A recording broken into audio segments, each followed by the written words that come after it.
So I'll find a way to make you feel okay like me. Now I'll never say you're feeling strange like me. So I'll find a way to make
I could just save myself, I will make you proud again.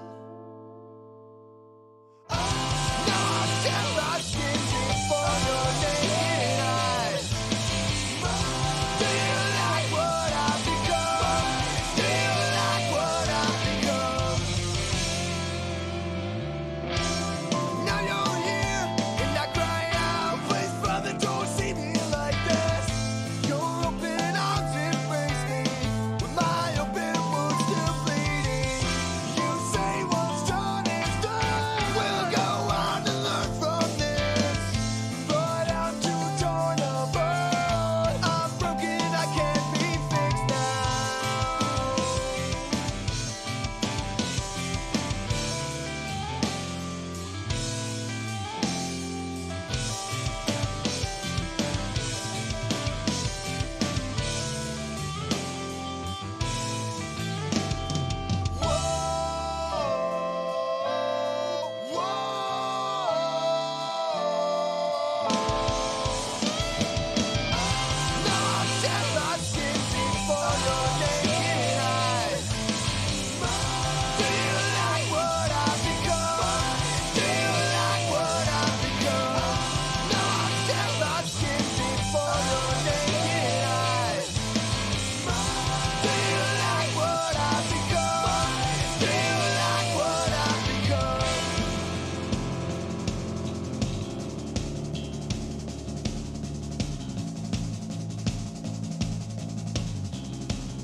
Played alone for 18 years now, and this is how I wanna go on. I don't need anyone at all. I played alone for 18 years now, and this is how I wanna go on. I don't need anyone at all. I played alone for 18 years now, and this is how I wanna go on. I don't need anyone at all. Played alone for 18 years now, this is how I wanna go on. I don't need anyone at all. I played alone for 18 years now, this is how I wanna go on. I don't need anyone at all. I played alone.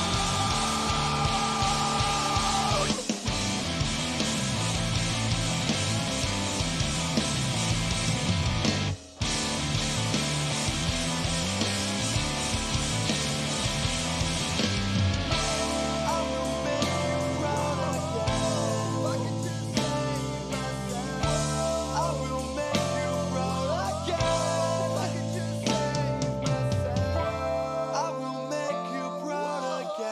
If I could just save myself, I will make you proud again. If I could just save myself, I will make you proud again. If I could just save myself, I will make you proud again. If I could just save myself, I will make you proud again. If I could just save myself, I will make you proud again. If I could just save myself, I will make you proud again. If I could just save myself, I will make you proud again.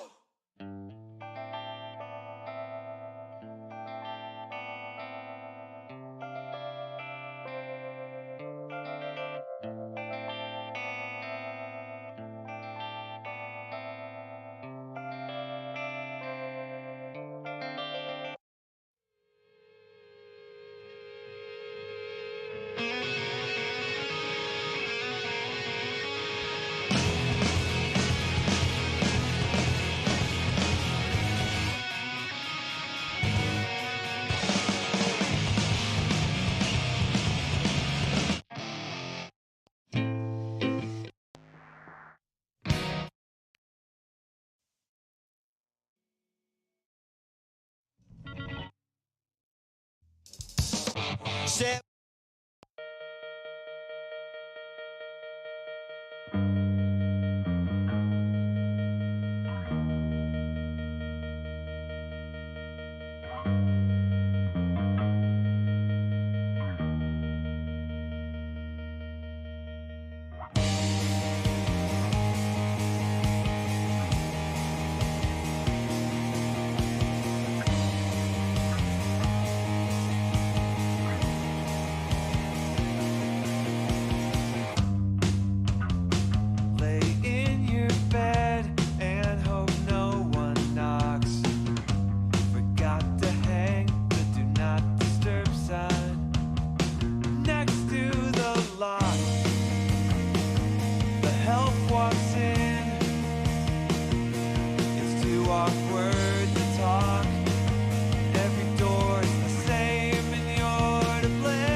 loners who loan lost to others.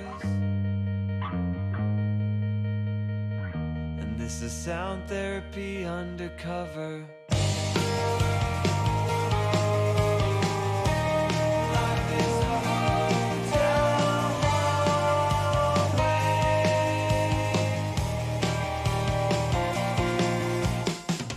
We're just loners who loan lost to others. Life is a hotel hallway. And this is sound therapy undercover. You're so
Good morning.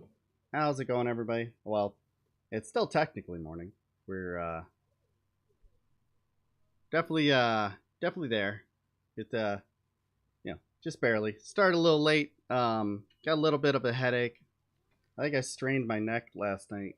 I have a tendency when I'm playing like games to jut my head forward, and I really need to be more aware of that because I was not last night. So now my head hurts. It's great. It's fun. It's fun getting old. Grady, good to see you. Lurkers, good to have you. We'll have the our usual peeps coming in soon. I know they will, cause they're just so damn predictable. Figures. No, I'm just kidding. I appreciate them being here. I thought I had the mic right, but apparently not. Squeaky. I don't know. I swear Eli keeps messing with it. But that's a pretty big possibility there, considering how my son is. Which he's here. He's here today. Glam's here. They're hanging out in the background. You're gonna be hearing Sesame Street in the background. He's being relatively chill today, which is kind of nice. Huh? Don't jinx it. Too late. I think I already did. She said don't jinx it, and oops. I didn't think about that. Okay.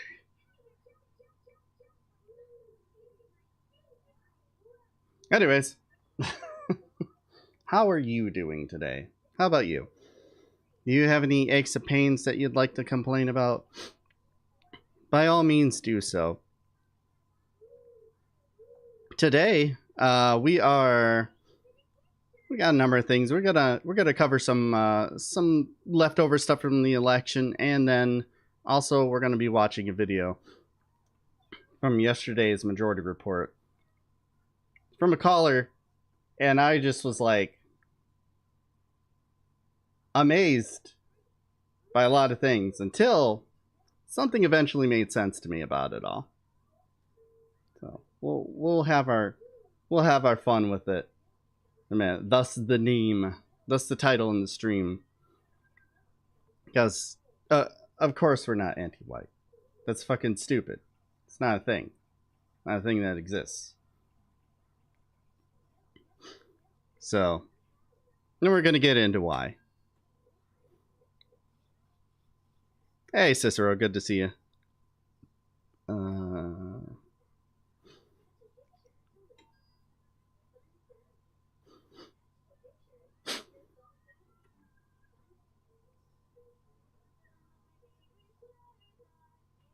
What is this?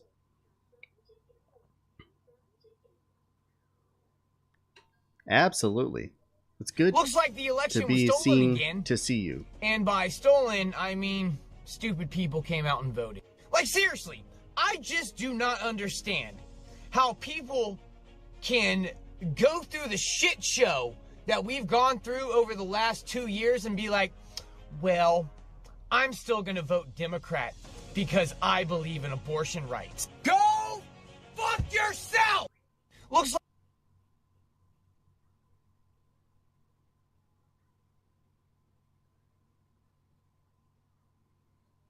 This guy a plant? This guy a plant? Portside's good to see you. Rye, good to see you. Left is not anti-white. It's just right wingers make white people look lame. Yeah. We'll get into that. Wow. So, safe to say, conservatives are taking the election results well. You know, it's okay. He said stupid people decide to vote, so the election was stolen. Yeah, just like the thing that I was saying yesterday, where, like, if you don't vote for them, You're indoctrinated, you're brainwashed. If you don't agree with their ideas, you're brainwashed. You've been tricked. You're captured by a party. But like they're the ones that want all of their indoctrination in the schools. They think that we're indoctrinating people by just teaching them things like critical thinking and facts. And they think critical thinking is when you believe every right wing thing and believe that capitalism is nothing but good, question nothing of the establishment, but pretend like you're against establishment just because you hate trans people. Because, you know, I can't think of anything more establishment than a trans person. So it's it's interesting. It's interesting. Oh, it's just the stupid people are voting. No, no, it's not. It's probably the people who are like, hey, I can recognize how laws get passed, and having lukewarm Republicans blocking everything as from within the Democratic Party is a big reason why everything has gone down. Um, and at the same time, like, we at least need to try to make things better. Like, literally, all the problems with the Democratic Party are from conservatives. All the problems with the Republican Party are from conservatives. All the problems with the government not being able to pass any laws that actually help people is from conservatives. In both parties.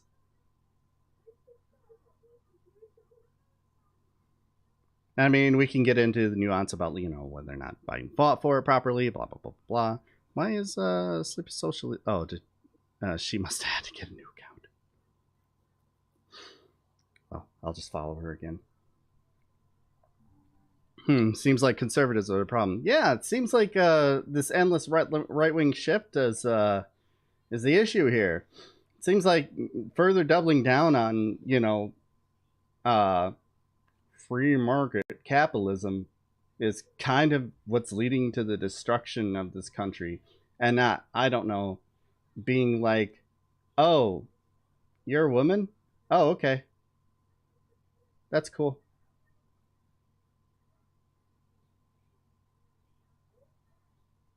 Oh, you're non-binary? Cool. All right. Or being like, hey, slavery existed and it's bad and it has a continuing history that affects black people to this day. Oh, yeah, yeah. No, I totally recognize that, and I recognize my part in doing something about ending that tradition. That's indoctrination. To recognize that things exist and that marginalized people in this country are treated poorly.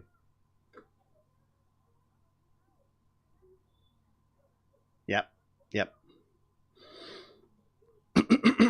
What's blue and isn't very heavy? Light blue. Cat Cloudy, welcome in.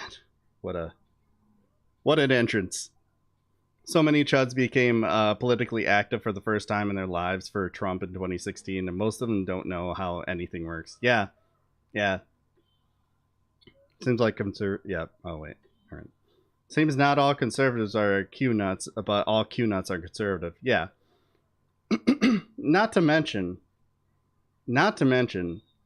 that, like, even without the Q nuts, they still believe in insane conspiracy theories, like the fucking free market.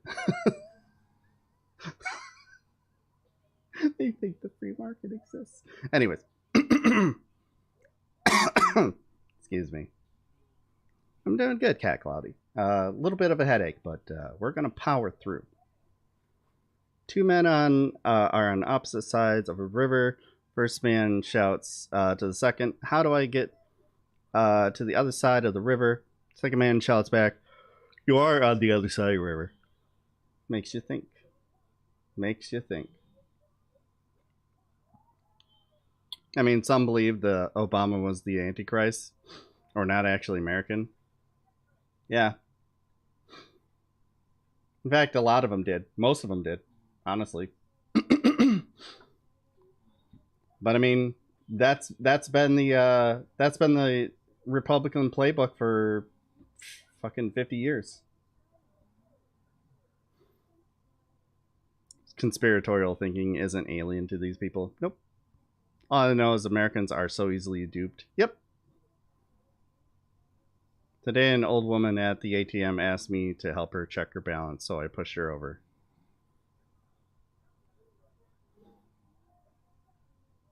Well, I mean, it's a good way to do it. That's all I'm saying. It's like the most efficient way. It may not be the nicest way, but it'd be the most efficient way.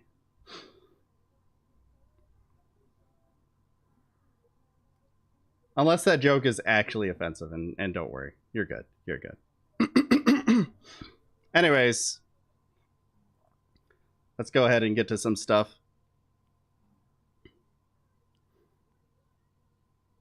I thought that this is a good meme. Somebody doing Jordan Peterson on Joe Rogan. Figured I'd act it out in the old Peterson voice. When our children sing of Batman smelling the Joker getting away, presumably to commit more misdeeds, it reflects a disrespect for childhood role models, and it's deeply sinister. It's a deeply sinister development. You start to like, maybe Robin did lay an egg.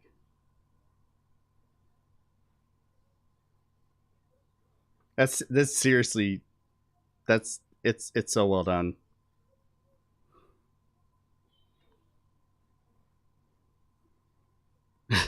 Here's a good one. It's like they want the Joker to run away, to get away with it all. Good stuff.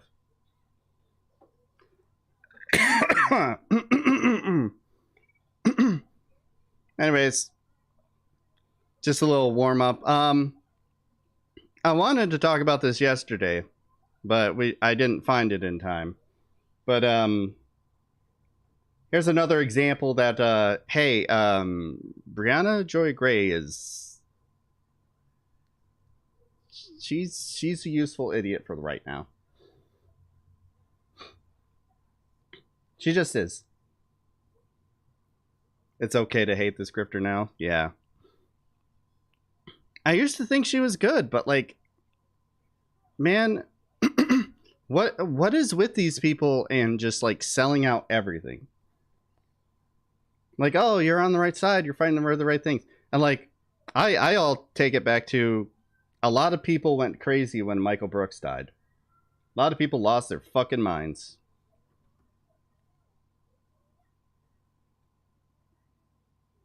Wait, I'm trying to remember if she started this shit before Michael died. I can't remember. But yeah, you just gotta love love this view. They used the promise of student debt cancellation to induce young voter turnout, knowing it wasn't going anywhere because they relied on faulty legal authority. Hard to convince me the Biden administration didn't do this intentionally. What faulty legal authority are you talking about here, Brianna? Bri, are you gonna specify that? Are you saying that the right wing judge that's appointed by Trump who knocked this down had a point? You agree with the ruling? Because we went over it yesterday. And there's already this is the only reason that Biden was able to do this, was he was forced into it. He never released the memo, remember? Fully, unredacted, that gave the constitutional justification for being able to do this. Why? Because we already know that they have the constitutional authorization to do that. It's just right-wing judges being right-wing judges and trying to kill it in the Supreme Court. And then they're going to be shocked as to why Gen Z still won't vote for him.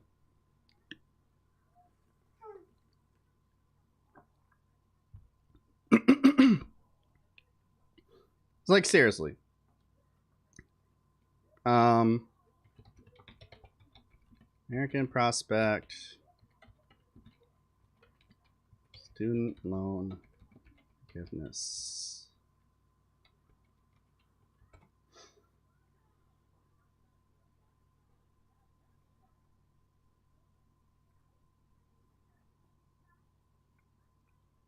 As part of the day one agenda, the American Prospect got together with a number of constitutional scholars to set up a day one agenda for either a President Bernie or President Biden to jump in and use the executive powers that already currently exist, not an expansion of them, but things that currently exist to do things like cancel student loan debt. Doesn't need an act of Congress. That's federal loan debt.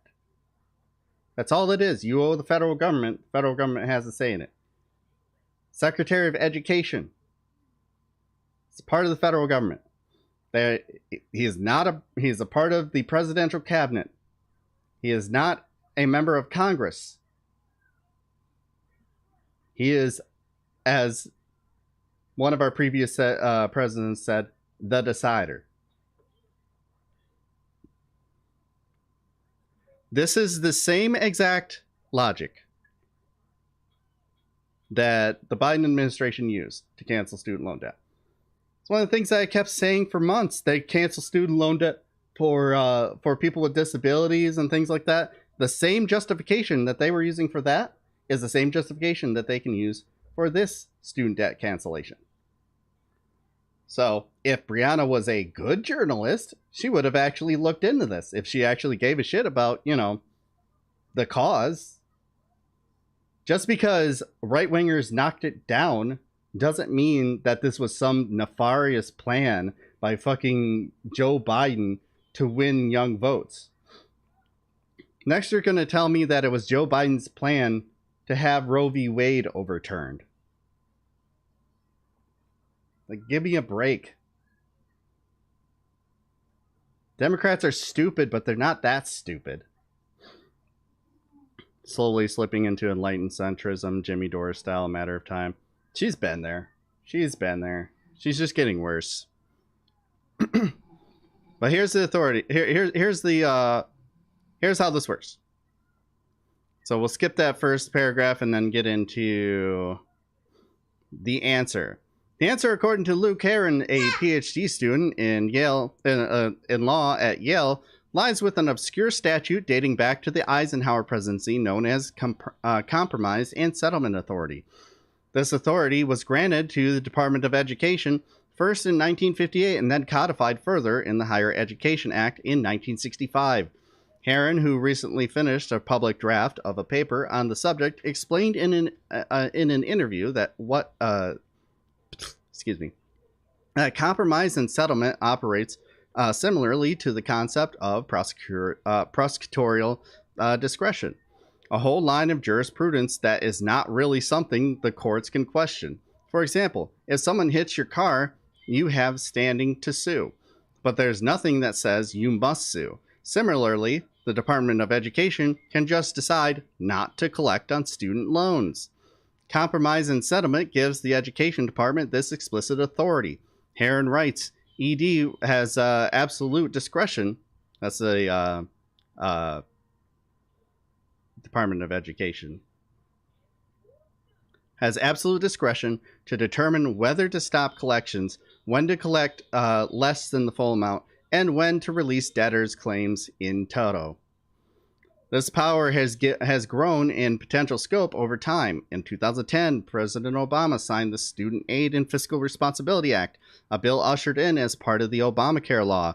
SAFRA eliminated middleman banks that issued student loans with a government guarantee, instead creating new lines of credit for students directly from the Department of Education. This meant that after 2010, virtually all student loans became public loans. Today, the government is responsible for 1.5 trillion of the 1.6 trillion in student debt. And these loans are the easiest to cancel through compromise and settlement. The government can simply opt out of collecting on them. The few privately collected student loans still out there would be more difficult to deal with. Heron writes that the Department of Education would have to use its powers creatively to obtain possession. Hey, Disco Mom, good to see you. See, this is what a good journalist does. It goes, I wonder how they could do this. And then they go and find out instead of just pretending like, oh, they couldn't actually do it. Meanwhile, what was it that she was championing for a long time?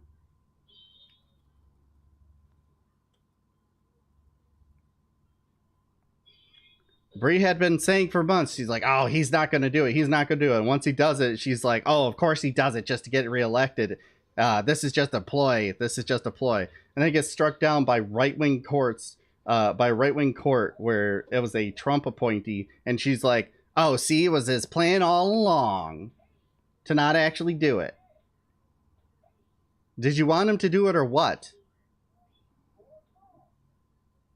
What gives? Your entire politics, Bree, is just hating Democrats. When your entire politics is just that, you're not going to get anywhere. You're not on the left. You're just a tool for the right.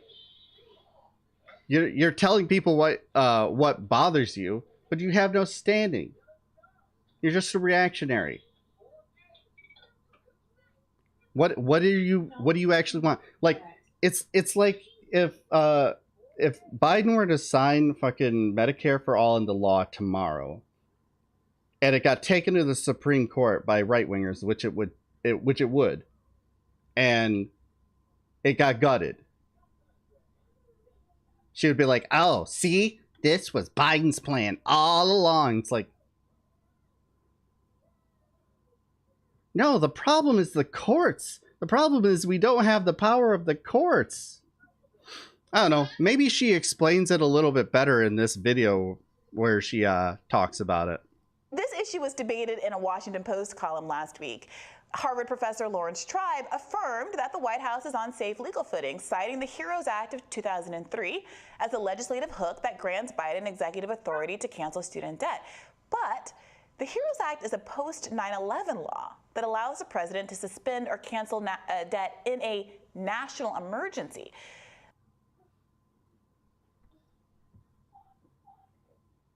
Bree, that's a right-wing argument. That's a right-wing argument.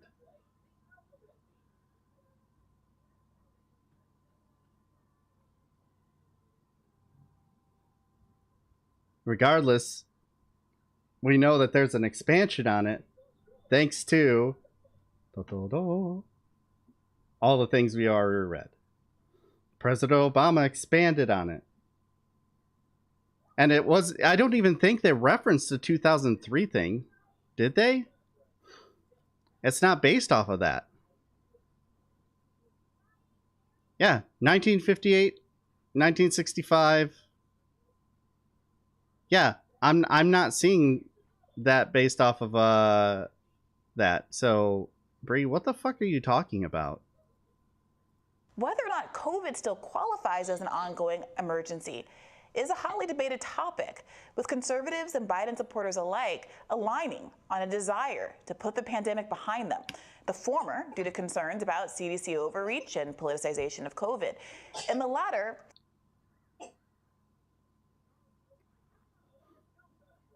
That's what you think the issue is on the right.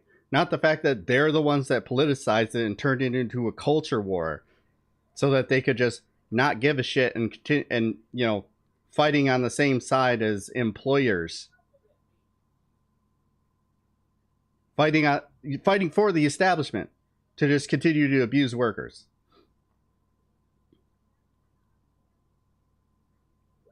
Because that's how someone who's actually on the left would recognize this. You know, someone who has, like, I don't know, what's it called? Class analysis? There, Bree? The thing that you like to say that you have, but you don't really appear to actually use. What even is this? What does she think she's saying? For political reasons. Biden fares better in midterms if he can claim to have resolved the crisis. Of course, we are still technically, legally, in a declared state of COVID emergency. But given how the Supreme Court, the conservative Supreme Court, has ruled on COVID-related policies like mask mandates and the eviction moratorium, some are skeptical that they would uphold an executive order that depends on COVID being characterized as an ongoing crisis. But that's not the entirety of the thing. The entirety of the thing is the fact that the Department of Education, which she has not mentioned, she's not said a goddamn thing about the Department of Education. She's just talking about Biden. Department of Education is ultimately the ones that decides this. You know, Biden sent a directive to the Department of Education, basically asked him if he could do this. If he would have said no, Biden would have been like, geez, fuck, I guess I'll go back to the fucking drawing board. Come up with something else to draw the kids out. Because that's how it works. It ultimately boils down to who is your Department of Education secretary. And fortunately for us, he chose a more progressive one.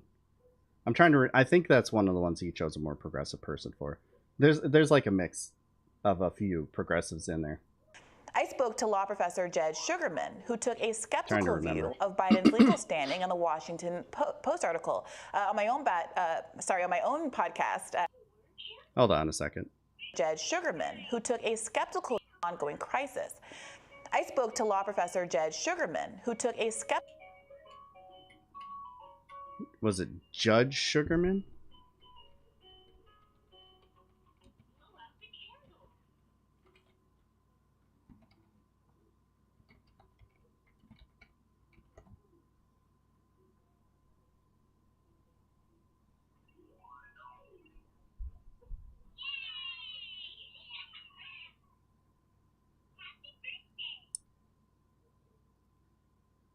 If I'm right, someone's got to gift me 5 subs.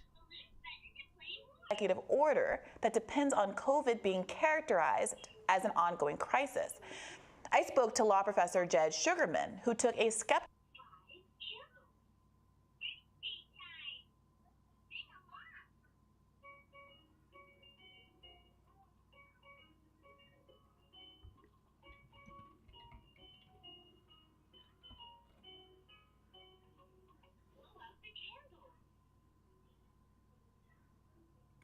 Jed Sugarman. Okay.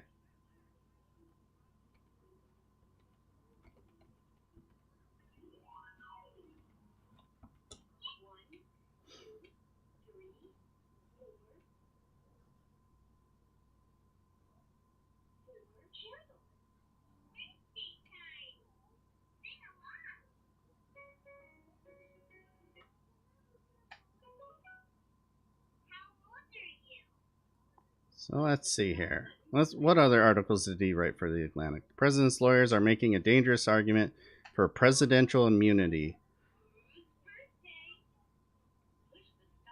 Okay.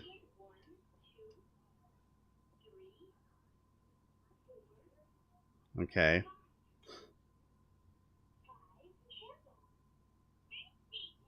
A person that she would otherwise call, you know, someone into the Russian hoax. Let's see what else we can find out about this guy.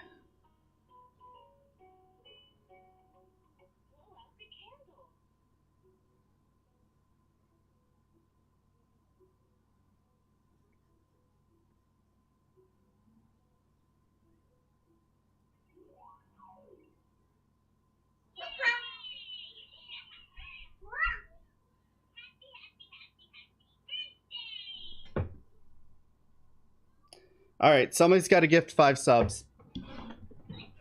That's the rule. Someone's got to gift 5 subs.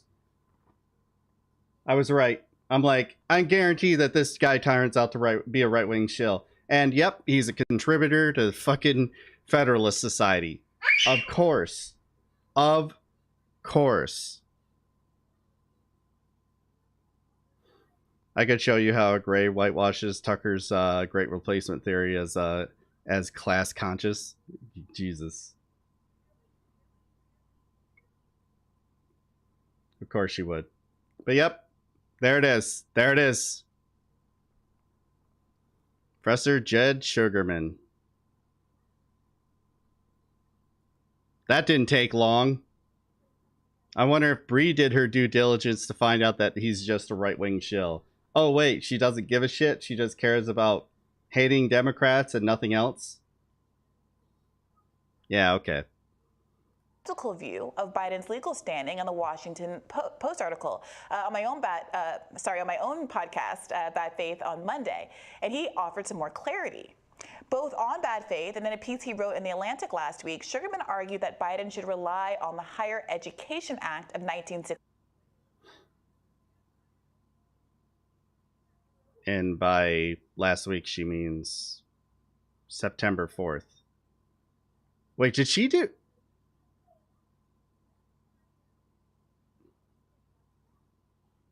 Did she do a phone screen recording of her own clip rather than posting the clip?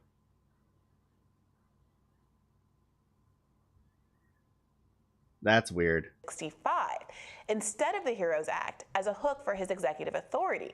Now, the language in the 1965 Act does not rely on COVID and aligns much better with Biden's own justifications for student debt relief, in which he has barely referenced COVID as a cause. The 1965 Act allows the Department of Education to, quote, enforce, pay, compromise, waive, or release any right, title, claim, lien, or demand. But that would still be legal precedent. It doesn't matter whether he cites it or not. Like, he can cite multiple reasons, or he could cite no reason, and just like send people in a certain direction for the legal. Hey, get out of there! Get! Come here. Get. Come here. Get out of there! Come here. Go to mama. Eli.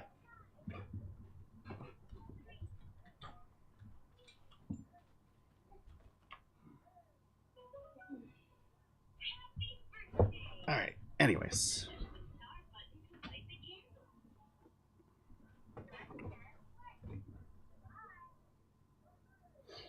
So anyways, yeah. So while she's right on that legal authority, as we are already read, what she's not right on is the fact that he can do both. No. You can walk and chew bubblegum. Making a legal authority is not just like one thing. It can send you down. Like what's the justification for having any authority over student loan debt per the HEROES Act? Huh? Oh, wait. Is it the same legal authority that you just quoted? Yeah, that's how that works. Bree, you're quoting a Federalist Society guy. This guy does not want student loan debt to be canceled. He's not on our side. He's not our friend. However required, including any equity or any right of redemption. Now, that language is squarely on point for Biden's debt relief plan. And it's no surprise, the 1965 Act was explicitly intended to resolve the kinds of education crises that predated the pandemic. Okay. And again, that is also the basis for passing the HEROES Act in the first place and having it have any sort of legal authority over student loan debt in the first place. You know, the freeze. The freeze in payments and interest. It's the same thing. Bree, how are you this bad at this? Or do you just not care? Which Biden has rightly cited as the reason why student debt cancellation is needed. So why, some progressives are now asking, would Biden choose a less applicable statute that relies on a justification likely to rankle not only Supreme Court justices who are conservative, but liberal justices as well?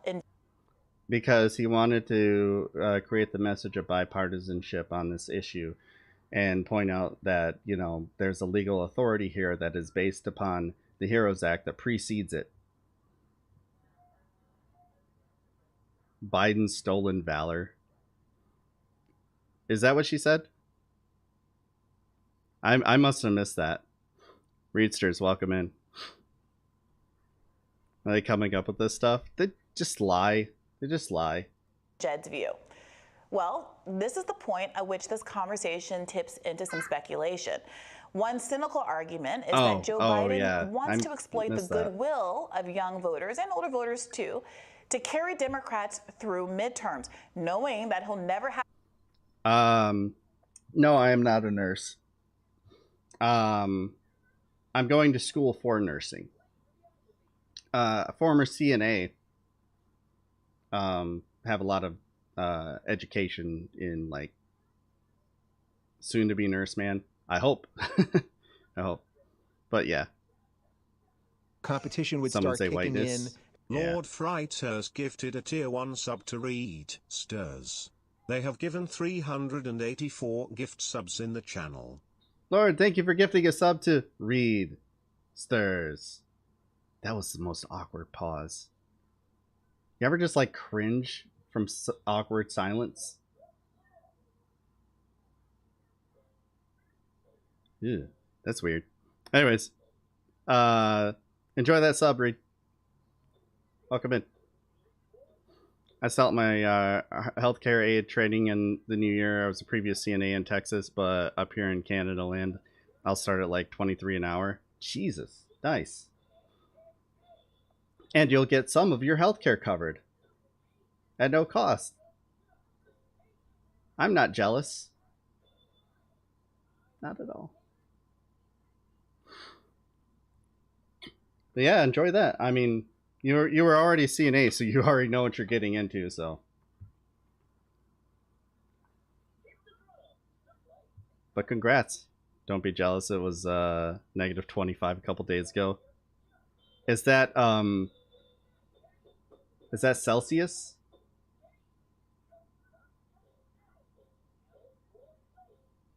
Has to be Celsius, right?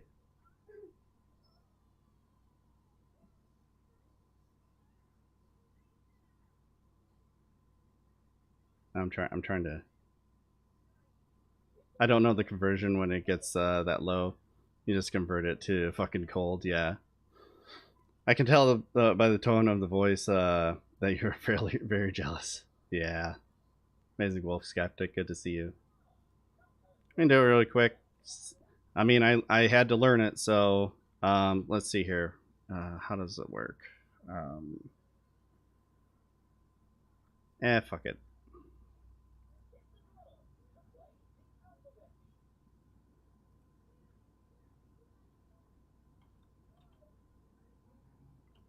I already said negative 25. Negative 13 Fahrenheit. Wow, that is cold. Unseasonably. Especially since it's been unseasonably warm here in Michigan. Been frozen lately? Jesus. Have to make good on his promise of partial debt cancellation. Similar arguments were put forward to explain why the Democrats seemed to cave to Cori Bush's protests on the Capitol steps to extend the eviction moratorium last summer. Some have opined that the Democrats only bent the knee to Cori Bush because they knew the courts would overturn the eviction moratorium immediately after Bush's so-called win. Why would they know that? Why would they know that?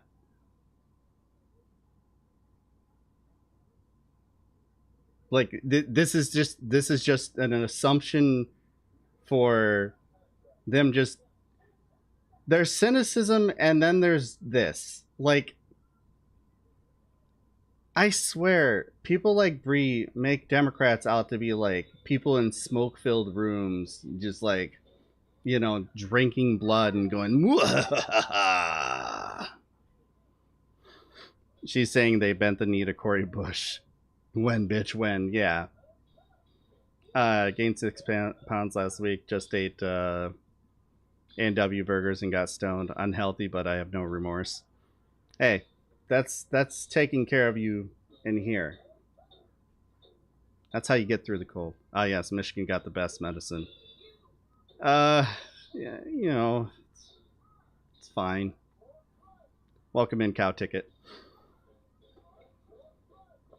Did Win Dixie or whatever her fucking name is lose Michigan?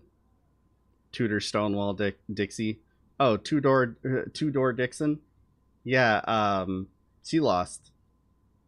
Like Michigan had like probably the best results in the whole country as far as like voting blue, as far as like possibly getting better legislation passed.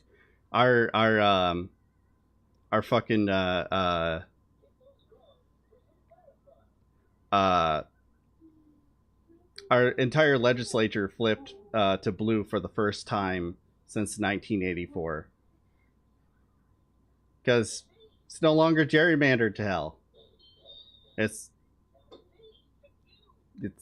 actually people correctly counting votes with the districts drawn by not your legislature, but who have like, you know,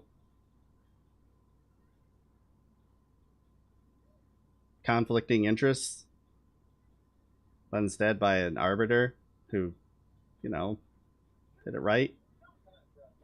But yeah, lost in the election results. I don't think enough people are talking about how big a win flipping Michigan has been.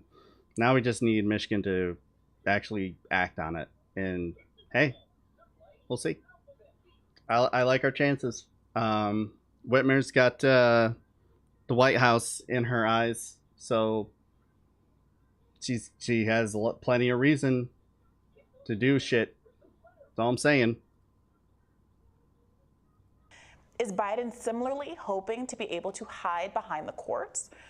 One other theory Professor Sugarman and I discussed on Bad Faith was whether Biden is worried that the authority granted under the Higher Education Act of 1965 is actually too broad for his narrow incrementalist agenda.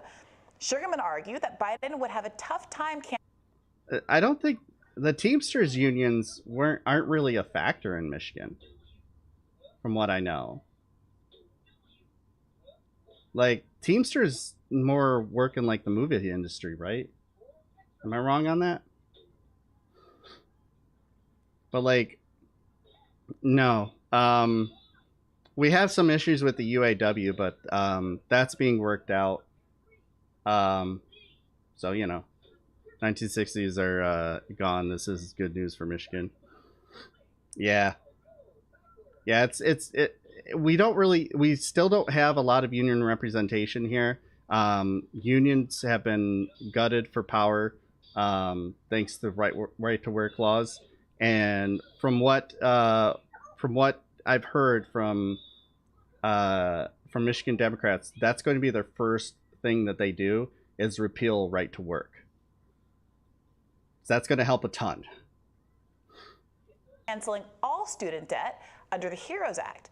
In fact, Sugarman wonders if Biden might have to narrow the debt relief he's already promised to make it so that it's tailored to those who can prove they were actually affected by COVID.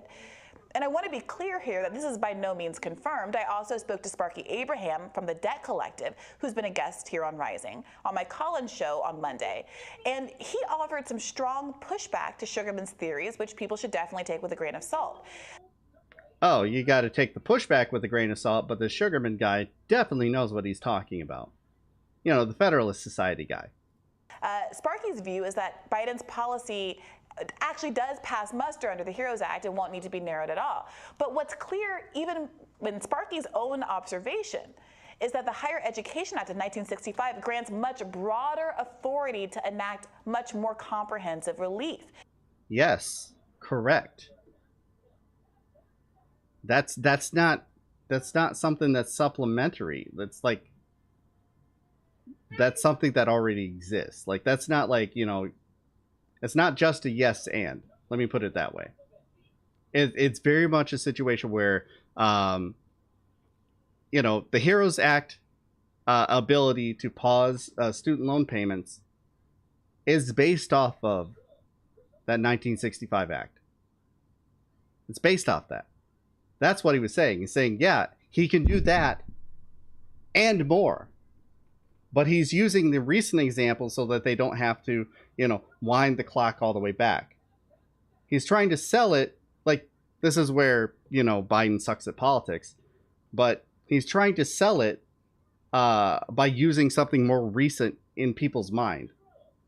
And he's going, hey, we were able to do this with the HEROES Act. Why can't we do this, further? And the HEROES Act is able to do that because of the 1965 Act. She's not connecting all the thoughts together because she's too busy being mad at Democrats. You can't spend your entire time doing that. I spend a lot of my time pissed off at Democrats, but I make sure I have a damn good reason for it. When they do good, I say they do good. I don't assign evil motives to them, smoking cigars in a dark room sort of mentality, and I don't assign that to them because that's not them. That's not Republicans either. They don't do that either. Evil is banal. Evil is banal. Evil is, fucking Elon Musk sitting in a board meeting and just being like, yeah, so I think what we really need to do is we need to make sure that we ban if we would have less issues with our moderation team if we were to ban all the trans people off of Twitter. It would give them less reasons to fight each other. No. Like, when you say it like that, it doesn't sound evil at all. It sounds pretty normal. But if you take the words and you go, oh, yeah, that sounds fucking awful. But they think what they're doing is for the good. Evil is banal as fuck. But if you ask these idiots, they're convinced that they're just sitting around just like fucking petting cats and rotating chairs and like shooting lasers at James Bond. Like, what the fuck? What the fuck even is this, Bree? Do not connect the logic. Your logic train is broken up. It's on the same track, but the cars aren't connected. Just free rolling. Yeah, nuance is the thing. Do. Good to see you. And a very cynical view of Joe Biden might see his choice to use the HEROES rather than the Education Act as a reflection of his unwillingness to open himself up to political pressure. It's such a dumb point. Literally, all you need to do is ask what the legal authority is that the HEROES Act affects on student loan debt is. Like, what is the legal basis for why the HEROES Act can do what it does with student loan debt? Why is it allowed to pause payments? Why is it allowed to pause the interest on those payments going up and building up over time? Why is that? Once you ask her that, the whole argument falls apart. Should Biden have gone back to 1965? Sure. But he wanted to use something more recent and in people's mind to justify it because he was waiting for the liberal and conservative pushback against it. The people who truly hate poor people but will never tell you they hate poor people. They just think poor people need to work harder and be smarter. Make better decisions. Leads conspire in smoky rooms. This is a fact. Sure they do. So, that's Bree just being crazy. If you were here yesterday, I promise I'm not gonna do it again. I'm not gonna go down the Herschel Walker route and keep going, but let's just listen to this man. Do you know we're the greatest country in the United States in the world because we have the United States military?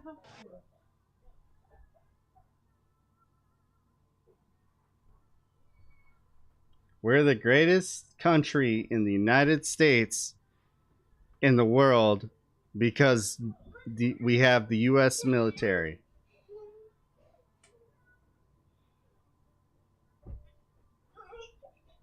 Is that what I heard? Is that right? Hang on. We need to get a thing. Let's see here. Where is it?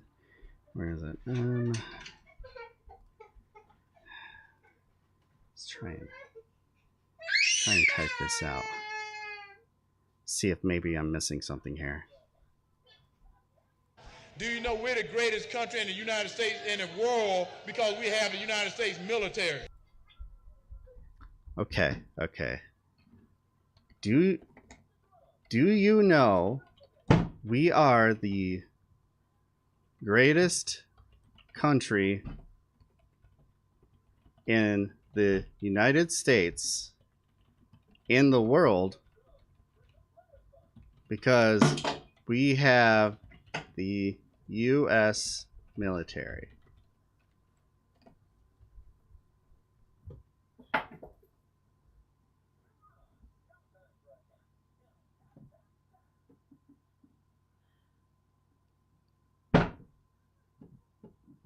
Nope, still doesn't make any sense. Nope, it's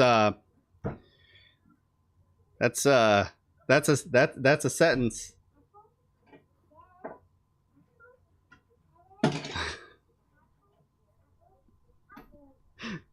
CT is a horrifying condition.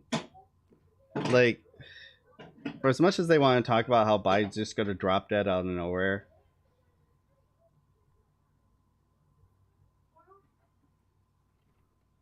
average life expectancy CTE.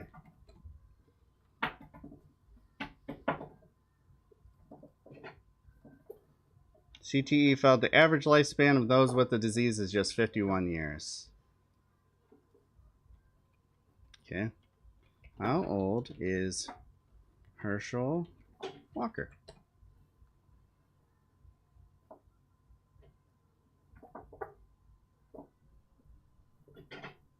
Any minute now.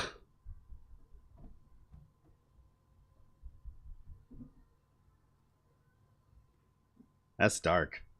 That's fucking dark. Jesus Christ. In other news, it's actually finally certifiably official. Mark Kelly has won in Arizona, and in typical Mark Kelly fashion, and to prove why it was such a close election and why it went on so long, he posted this on Twitter. He's having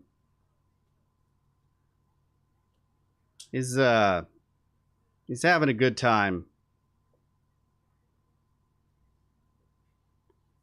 He totally looks like he's like just going like he's begrudgingly thanking them. Like he didn't actually want to win. He's just like, "Oh, thanks guys." What do you think our chances of taking the Senate are? I don't know. I honestly don't know. It comes down to I pulled it up. Oh, it's right here. What it looks like, it's coming down to Nevada, which I think we're going to win Nevada, and then it comes down to Georgia. Georgia, I couldn't even begin to guess which way it's going to go. You know?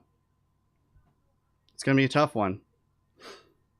But we get Nevada out of the way, and then it's, you know, we have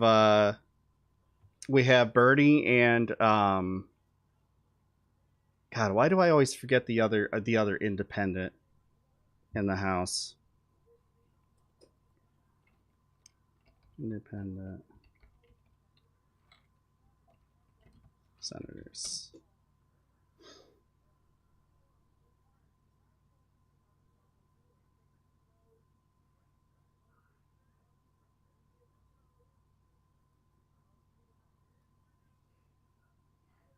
Angus King.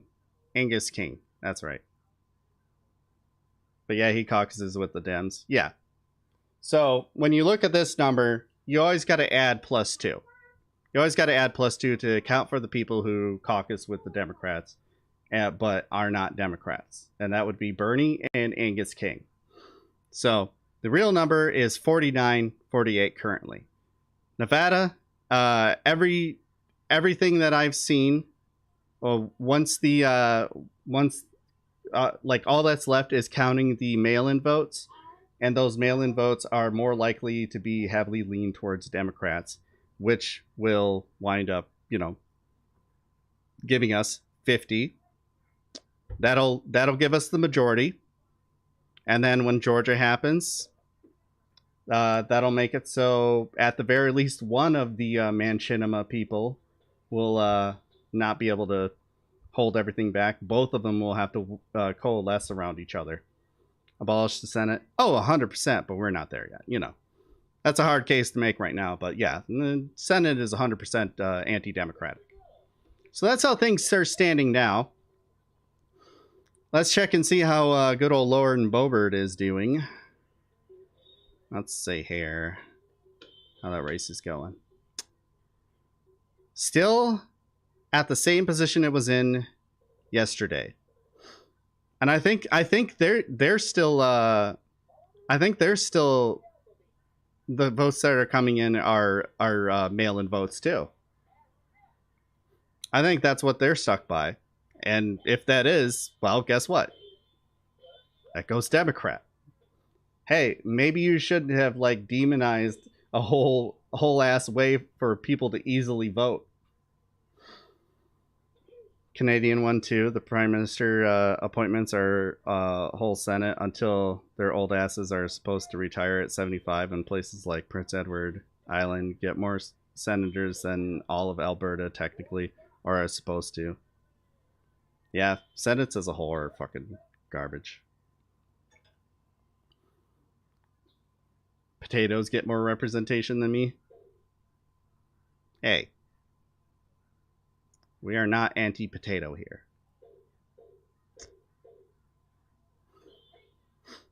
Meanwhile, stuff's looking better for governor. Let's see how the Arizona governor race is going. Katie Hobbs is still leading by, let's see here, about 30,000 votes. 30,000 votes. When all said and done, she'll win. She'll win.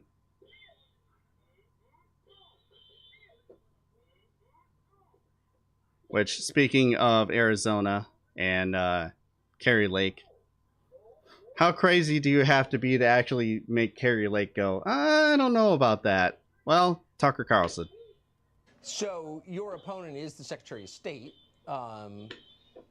She didn't campaign much, and she didn't seem like she needed to campaign a lot. She never debated you. And some are smirking online that, well, of course, she was always confident in her victory. What's your view of that very common take on the race? You're trying to get me to say something that might get me in trouble. Listen, it's just I've read 50 people say that. That means people are so distrustful. What they're insinuating is that she knew she could sit back, hide in the basement, do nothing, and win due to cheating. That's what they're insinuating. And I understand why they would insinuate that, because we've had such terrible elections. They're run poorly. They're ripe with fraud.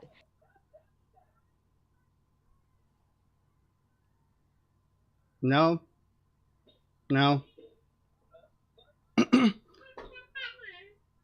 Has Kari Lake said anything yet? I mean, she says a lot of things.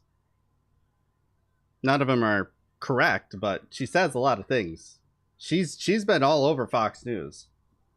That's like her main thing is she does not shut up. She just keeps going.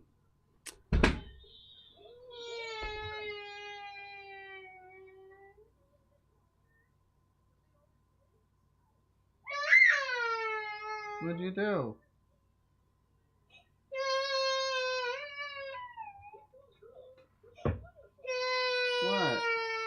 you fall? Come here.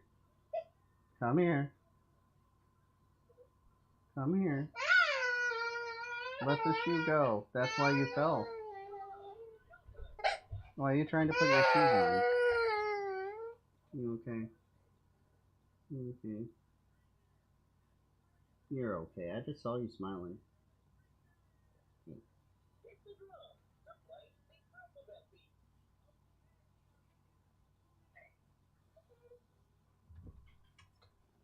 You're okay. You're okay.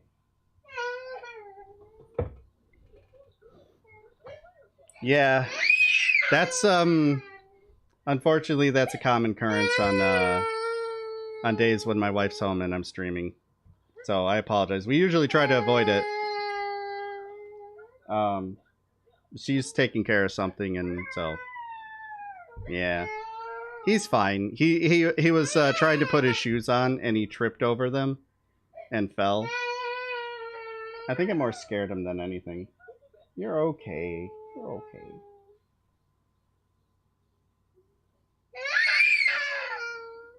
Why are you screaming? Come here. You're fine. You're fine. Hey, Bob. Go to mama. He's been trying to put his shoes on and he face planted. Oh. Why you put your Anyways. shoes on? Where you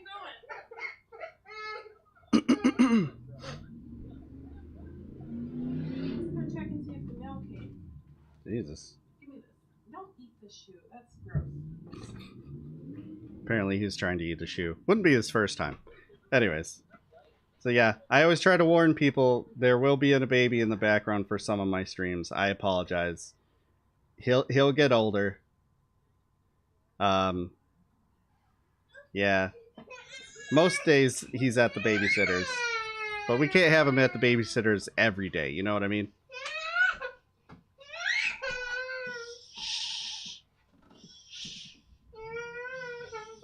So just ignore him. He'll stop crying in a minute. Anyways, I meant trying to put my shoes on and face planting. Oh, yeah. Yeah. I can't wait until conservatives finally stop crying about their imaginary election fraud. Well, I don't know how to tell you this, but going to be waiting a long time. I wouldn't hold your breath. Eli just adds to the aesthetic. Yeah, he does. Yeah, that's not going to happen. Yeah, it's not. It is not. If they didn't, if they didn't have a means to cry foul just because they lost, without recognizing that, hey, wait, no, your ideas are actually incredibly unpopular, and people are starting to recognize that you've had control for so long, and the reason why things are so bad is literally you. Yeah, that they don't want to understand that. Have been wrapped up and they think they're a part of some genocide or something, Russian propaganda thinking. They don't need Russian propaganda. That's the thing. They've always been this. People knew this stream.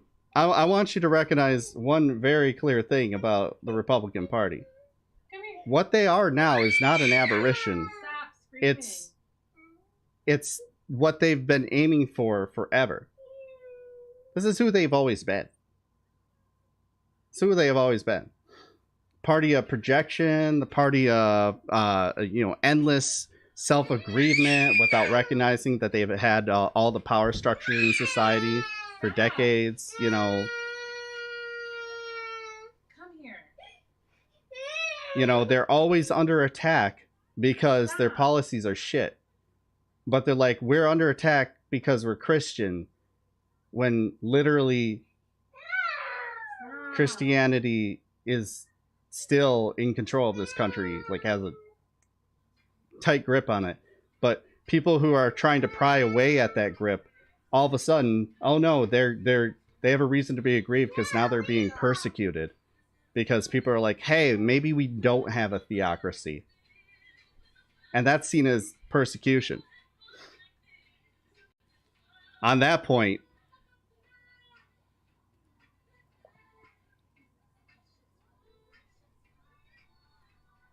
to, like, as if to prove exactly this point. I saw this before we started from Tulsi Gabbard.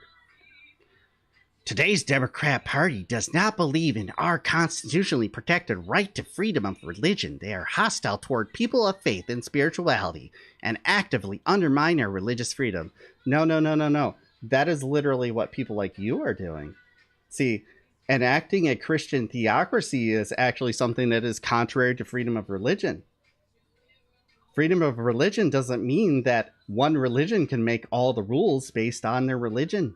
It means they have to, you know, based on secular logic, not what your little book from 2,000 years ago says. Not hers, by the way. She's a Hindu nationalist, so she's not actually Christian anyway. But she is for theocracy. Mahalo, Modi. So yeah, what the Republican Party is now is not any sort of aberration. Do not ever convince yourself that what they're doing now is any different than what they were doing 10, 20, 30 years ago. They're just further along in the process. That's all it is.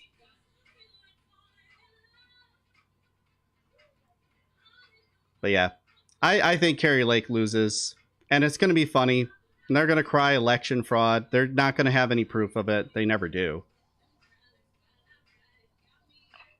And their voters are going to get more rabid and buy more guns and think that they need to take back the country when, you know, they didn't really lose it. They still own the Supreme Court. And we see how much that fucks things up. Yeah, fuck Turfsy Gabbard. Yeah, absolutely. Anyways, so with Blake Masters losing, I gotta ask myself, how is it that he lost? Let me check out one of his commercials and see if we can figure it out.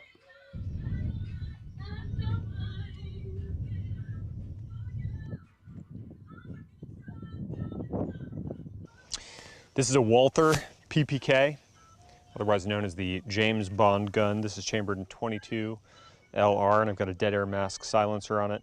I've wanted this gun for a long time, ever since I was a little kid. Made in Germany, 007 gun. Why would you not want this? Let's load it up and see how it shoots. Silencers sometimes get a bad rap. People want to pretend that it makes it easy to commit crime or something like that. But actually, shooting with a silencer just makes it a whole lot more pleasant to shoot because you don't have to worry about giant ear protection.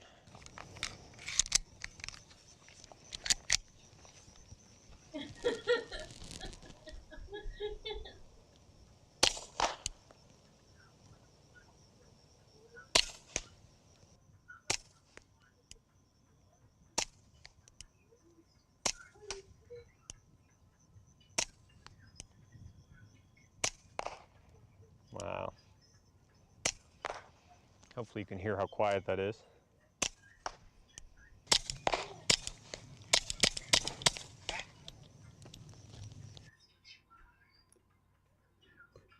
Most of those shots missed.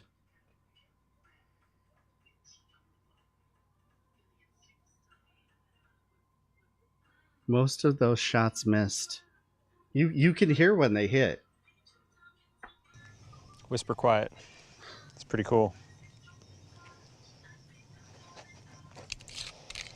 Made in Germany. Just like my favorite political party.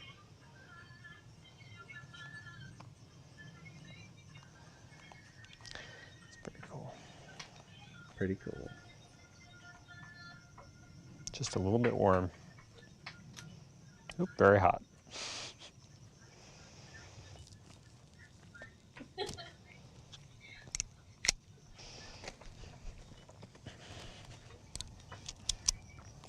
That's definitely a fun and quiet gun. The weirdest thing is just being able to sort of feel, because there's no sound, right? You just feel the bullet, hear it.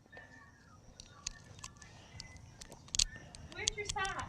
Where's your sock?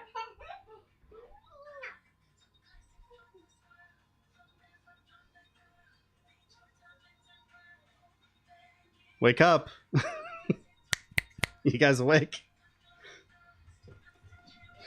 That was the most boring pro gun ad video ad, I don't even know what you call it, I've ever seen. How could that ball of charisma lose? Yeah. I always wanted this gun. Pretty cool, guys. I missed with most of my shots, but it's okay. I'll work on my aim. It's a cool gun. Play with my toy.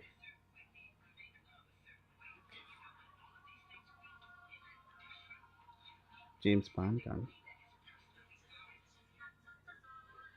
James Bond is white, by the way. He'll never be black.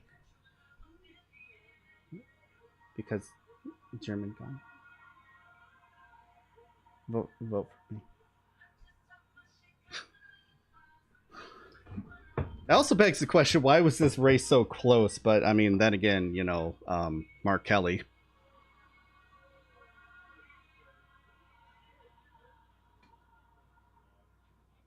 Yeah. I touched the end of a fucking silencer and was like, oh, it's a little warm. No fucking shit. You fired a bullet out of it. Oh, and left is anti-white. Is that the latest Chud Cope? I'm sure the left is looking to alienate like 2/3 of the voting base in the U.S. Oh, don't worry, we'll get to that. We're building to it. Anyways, I don't know how that guy lost. It's crazy. In other news of how did this absolute bundle of joy lose? I want to remind people of something that happened in 2018. Andrew Gillum ran openly supporting Medicare for all and lost by 30,000 votes. 4 years later, Charlie Crist loses by 1.5 million votes.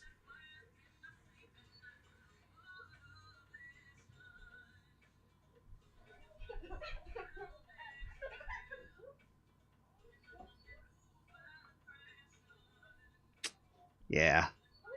And the Democrats learn nothing.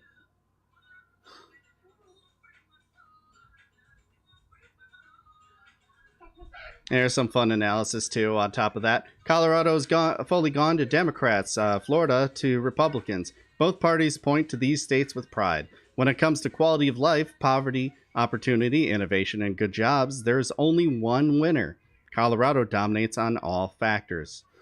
Florida seems to have a slight edge in crime, one of the few instances of a red state being better in that regard. Florida has a lower unemployment rate, but Colorado has far higher incomes and GDP per capita. Always remember that. Almost like left-wing people lose by less than libs, even when they lose. So shocking. Yeah, like, for fuck's sake, say what you want about Cory Booker losing to Rand Paul. Cory Booker lost by less than fucking Bloodbath McGrath did.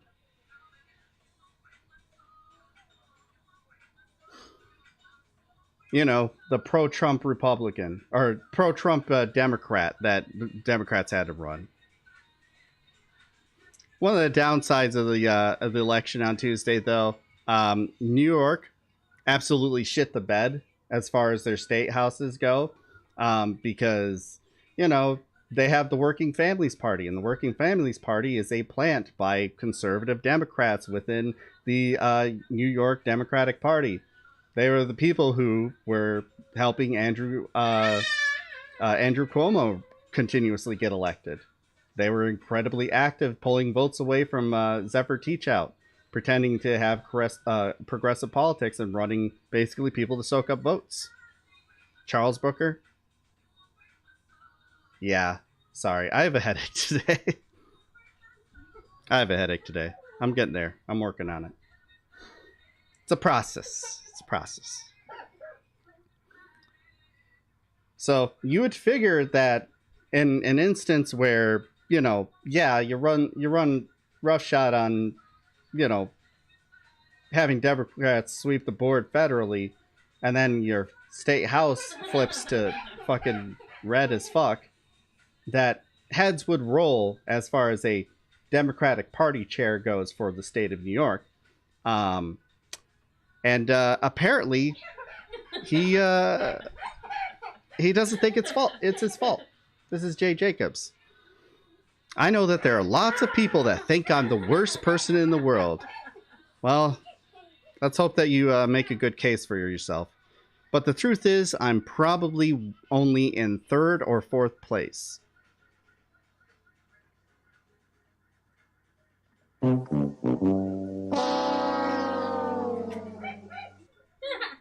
Well, that's some that'll help you. That'll help you out. Anyways, let's get into this. On Wednesday, after it became clear that Democratic losses in New York could help Republicans retake the House, the state's Democratic Party chair deflected. I'm not going to take responsibility for or blame, if you will, for losses that we had here. New York State Democratic Party Chair Jay Jacobs told City and State. Instead, Jacobs said the blame lay with, oh, look, it's us. It's our fault. It's the progressives. It's always the left. Always. They can never fuck up, can they? I don't want to be the nerd. Sorry, you have a headache. Oh, I appreciate it. No, do correct me on that stuff. I realized I said Cory Booker. Cory Booker is someone completely... Cory Booker is a clone. Him and his brother are clones. They named him Cory and Carrie. I'll never get over that. Anyways... Republicans need to net 5 seats to take control of the House and have so far flipped 4. They include congressional seats in the backyards of party leaders, 2 in Hudson Valley, including House Democrats campaign chair rep Sean Patrick Maloney, who also blames progressives. By the way, he was the one that he strong-armed out a progressive challenger who actually had the chance to win, so that he could run in his district. And all to be like, you know, hey, no. And he came in with the Working Families Party and everything. He fucking lost. And it's progressives' fault. It's always our fault. It's never their fault that they never, I don't know, did anything to appeal to us. No. It's our fault for not taking the shit that they give us. And then blame us anyways, when usually we're the biggest reason that they win elections. Hey, Sean, good to see you.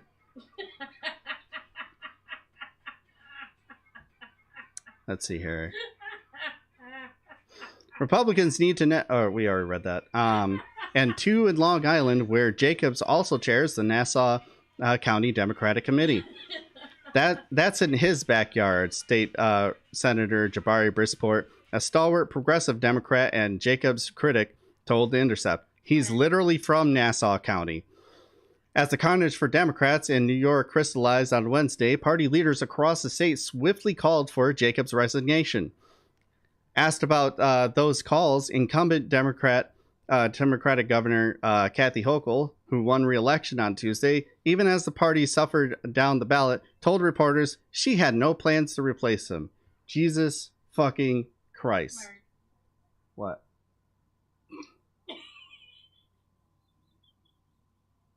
Whenever I showed you movies that use that filter on people, you never found it funny. Bring your phone here. Okay. I gotta show you guys this.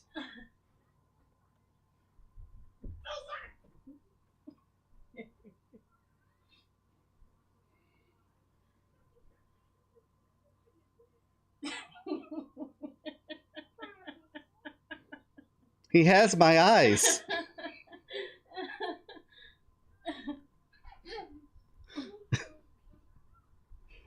I love that filter.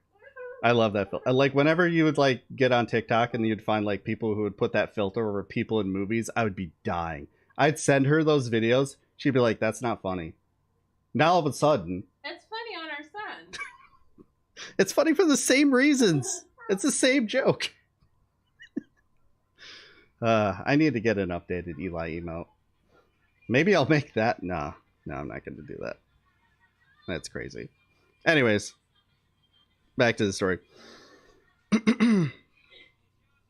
After Tuesday, though, many New York Democrats wonder if the party's blind spots could weaken their hold on the solidly blue state.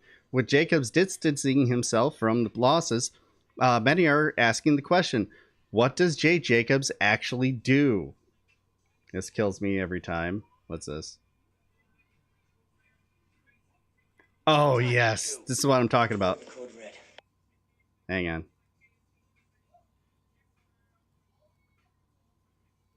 I did the job. Did you order the code red? You're goddamn right I did.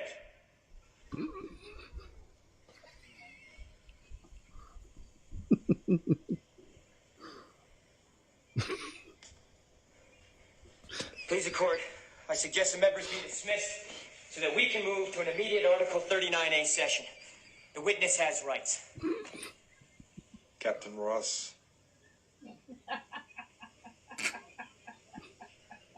Jack?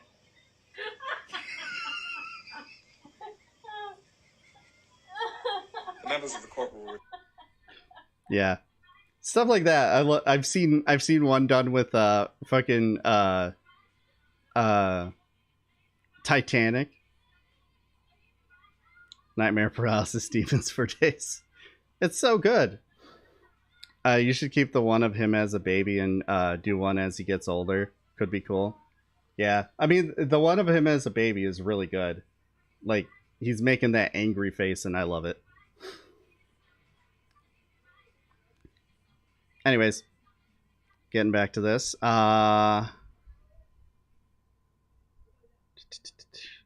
be honest, I had the same question of what Jay Jacobs does all day, State Senator Jabari Brisport told The Intercept. I only really see his name come up when he's yelling at the progressive lane of the Democratic Party, or when he's trying to avoid blame for losses up and down the ballot for Democrats. And it wasn't just this year, it was last year too. In lengthy comments to The Intercept, Jacobs explained that most of his critics are misunderstanding his role as state party chair. First, everyone needs to understand what the state party is and is not. The state party is a coordinating and infrastructure building organization. When you fail to do that, sounds like you're pretty bad at your job. Because, like, nationally, Democrats did pretty well. And you are the outlier. Like, all the federal seats within New York won for Democrats. The outlier is the state. That's what you control. If the failure was there, it's from you, buddy. Maybe you should, I don't know, build some sort of coalition with the progressives in New York when you're realizing that that's the future of the party. Or you could continue to double down and then be really confused why you keep losing to Republicans. No, I'm going to run basically a Republican and then be shocked when people don't show up to vote. It's a losing strategy. Over and over and over and over and over again.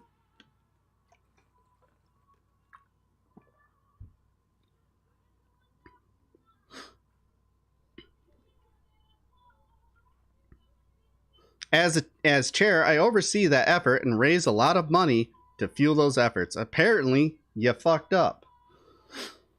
I know that there are lots of people that think I'm the worst person in the world, he said, but the truth is I'm probably only third or fourth. He said the party apparatus will help fund mailers when campaigns ask, but that it does not drive campaigns, choose candidates, or conduct other activities undertaken by groups like the National Democratic Congressional Campaign Committee or state-level Democratic Assembly Campaign Committee. No. You don't pick the candidates. We all understand that. But you sure as hell put your thumb on the scales. Which is, it completely undermines your argument when after the election is over and it shows that you failed at doing your one job, you're blaming progressives constantly. We're here to build coalitions, and I don't pick the candidates. I just make sure that no progressives run, because I don't want progressives to vote. I want them to vote for our people, and that's why they should. They need to fall in line and shut the fuck up. Kind of undermines your point, is all I'm saying, if you're blaming progressives, while simultaneously being like, don't pick the candidates. Well, then you shouldn't be blaming progressives. You should be blaming the people that chose the candidates. Because it sounds like they chose pretty bad candidates. It isn't like New York is a purple state here. They're heavily blue. Not anymore. But you saw to that, didn't you?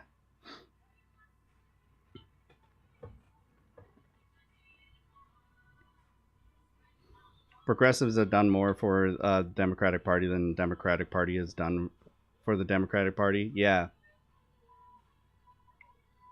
And a whole hell of a lot more than the Democratic Party has done for progressives.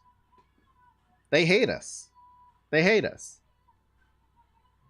I wish that there was another vehicle that we could use. If we had ranked choice voting, by all means, third party. Not Nick Barana's party, but, you know, something that's actually, like, real. But we don't have that. We don't have that. The only apparatus we have in order to gain any sort of power is the Democratic Party. Short term. Long term, there's other methods. I don't know. I can't tell you what ones, but they exist. At least one answer for what Jacobs does for his job is his day job. In addition to his role as state Democratic Party chair, Jacobs is the chief executive officer of TLC Kids Group, an organization that runs children's summer camps in the Northeast, where he said he is a volunteer. In his capacity with TLC Kids, Jacobs also pursues centrist Democratic electoral politics. There it is. Also, with notable flops. Jacobs and the company gave $100,000 to the Democratic National Committee this cycle and backed centrist Democrats, including Maloney, who lost his race to a Republican, and Vedat Gashi, who was beaten in the primary. Jacobs said, "Not only did my company contribute at the legal limits, but I contributed personally and proud of it. That sounds again like what your job is to do, is to pick the..." Jesus Christ. I'm fairly sure you're allowed to talk about co-ops, unions, and mutual aid. Yeah. Yeah, those. Yeah, that's what I meant.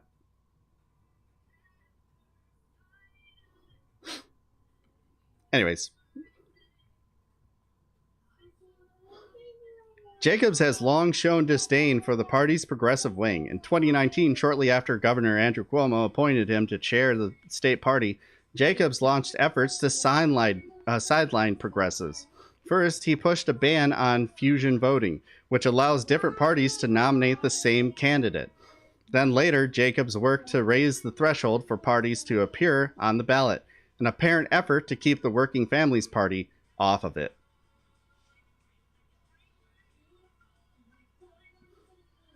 Asked about his reported remarks in City and State blaming progressives for 2022, Jacobs said, "I don't believe that I said that in the manner you articulated.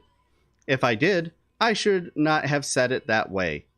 He added, "New York State is much larger and its constituency much more ideologically diverse than Astoria, Queens, and everyone needs to remember that." Then why are you blaming progressives?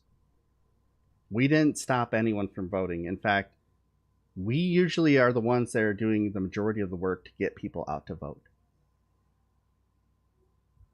We actually try to, I don't know, talk to people, find out where they're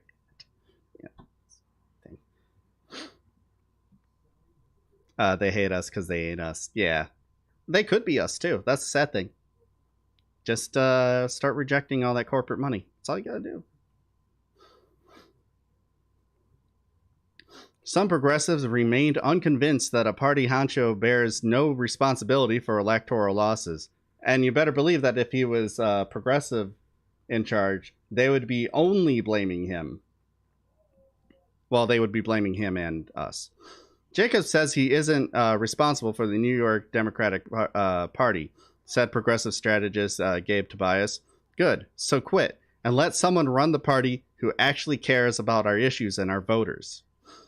Jacobs said calls for his resignation were misguided. A lot of the finger pointing is coming from those who did little to nothing or ran in districts that they couldn't lose if they campaigned against themselves. Jacobs said, I got no credit for any of our 2020 wins. I only hear from them when we lose. This is not personal. It's simply because I remain an outspoken voice of the moderate wing of our party. Bro, no, it's not it at all. You picked this fight, dude.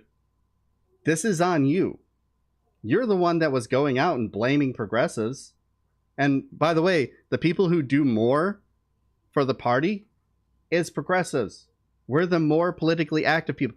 Like, the meme about liberals is, well, they just wanted to elect Biden so they could go back to brunch. Progressives got to work. The left of the party did things.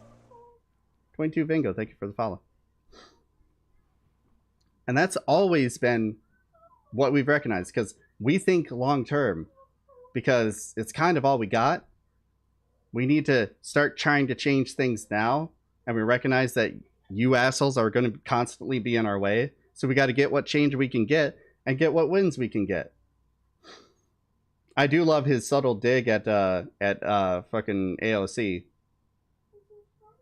Like, there wasn't a ton of money put into the fucking Forte to win, to the point where you had like top Republican commentators like Tim Pool. Oh no, I said it. Saying that AOC is going to lose. AOC is going to lose in a landslide. How'd that work out? Where was the landslide? Oh wait, it was AOC's. Coming out her ass going, hey, tell me how my ass tastes. That's quite the visual. God damn it. I'm sorry. I apologize. I don't know why I say these things. Figures in the Democratic Party have consistently criticized the electoral strategy Jacobs pursued during his tenure as party chair. Last year, they complained when Democrats saw setbacks in Jacobs' own Nassau County when Republicans won seats from their party across the board. Earlier this year, Jacobs was criticized for using his position atop the New York State Democratic Party to interfere in Democratic primaries against progressive candidates. I don't choose the candidates. I just work against the progressive ones. I'm a smart person.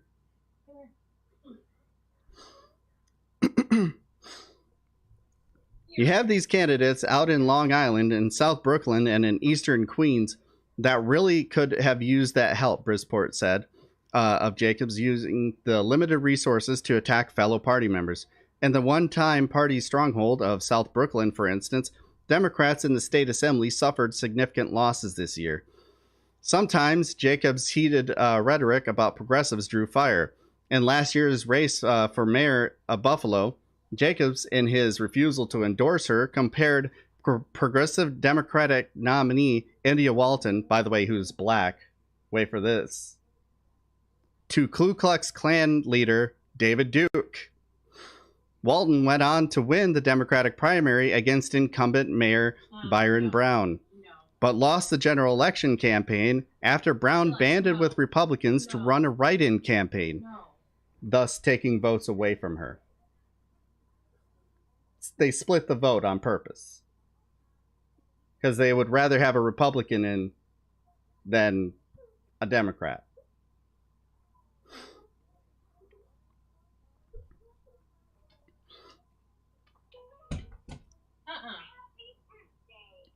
Jacobs, who was forced to apologize for the Duke remark, marshaled no state party support for Walton. In other instances, Jacobs' tactics have come under scrutiny even from national Democratic figures. In 2020, Jacobs came under fire from the offices of Senators Bernie Sanders, Elizabeth Warren, for using their images on ads against the Working Families Party. Jacobs' fixation on attacking progressives, as critics say, has caused him to drop the ball on consequential issues for the party. Last year, Democrats in New York failed to approve several ballot measures, including one that would have improved the independence of the state's redistricting process. Conservatives ran ads against the measures, and Democrats spent nothing to counteract the messaging. Jacobs has said he hadn't been asked to help. You shouldn't have to be asked to help. It's your fucking job, you goober. That shouts dereliction of duty. Yeah. It does.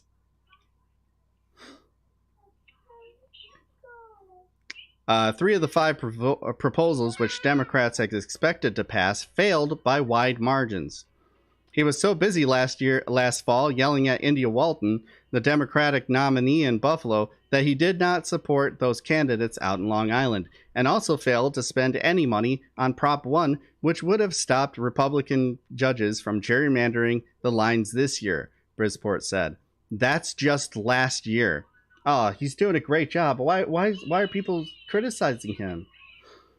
I didn't save that swimmer as they didn't shout for help. Yeah, it wasn't clear if they were asking for help or if they were asking for a harp, which is an instrument. So I listened to harp music instead. It wasn't clear enough for me. Do your fucking job. How about that? While Democrats like Jacobs and Hochul struggled to answer for the party's losses on Tuesday, other officials and strategists were more clear-eyed in spelling out the failures.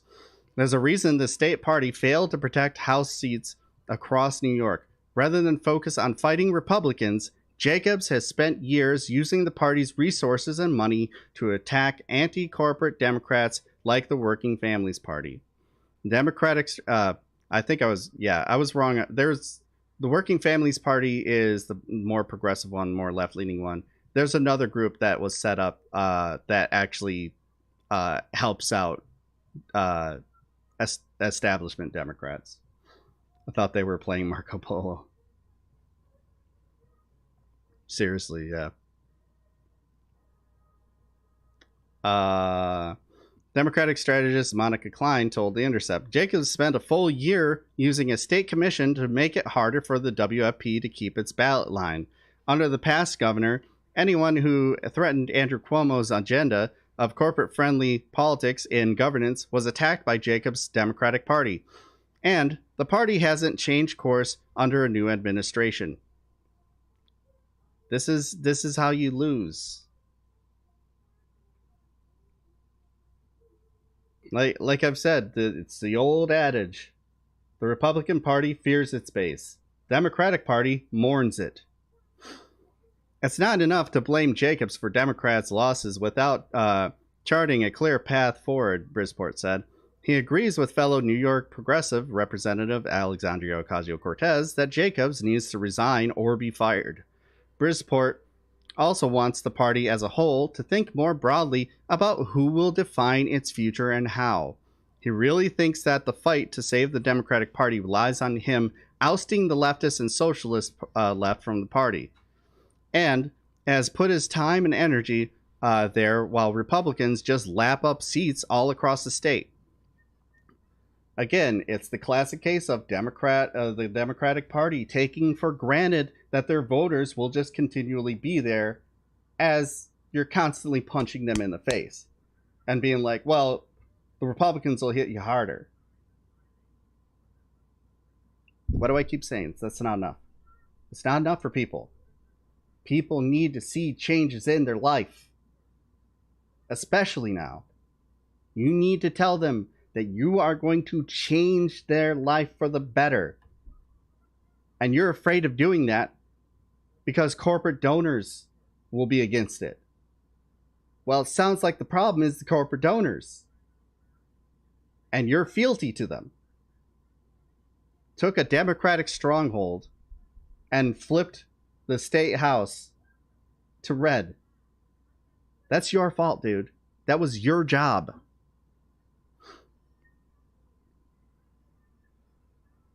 There, where were we?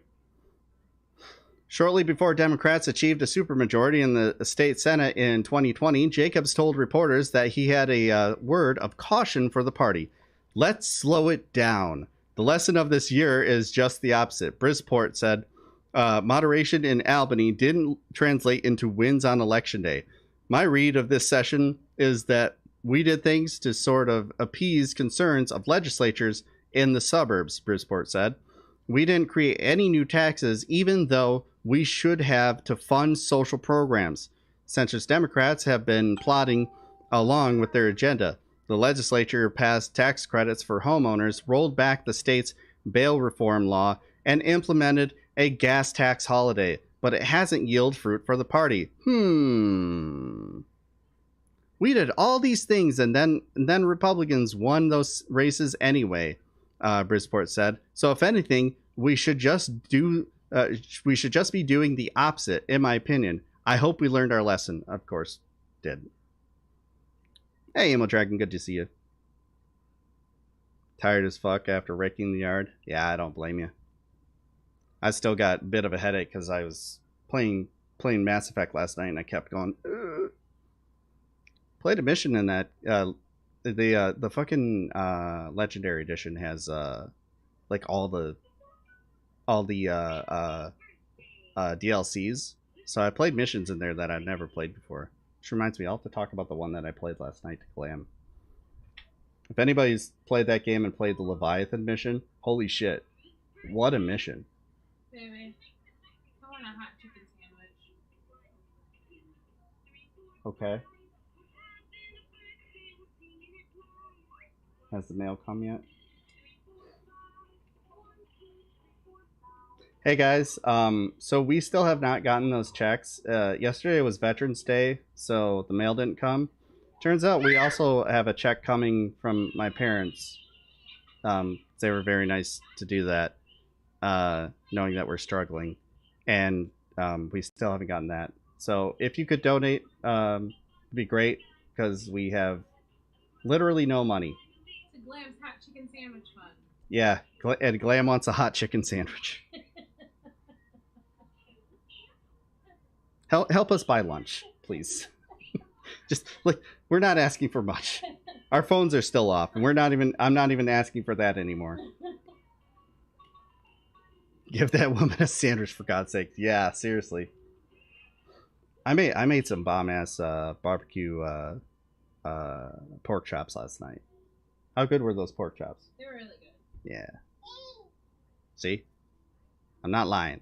Sometimes I can cook if I follow a recipe and, obsess over it and freak out. It's hard. But yeah, if you can help, please do. If you don't have the money, it's fine. I'm not asking you to. Hey, dude, it's good to see you. Anyways.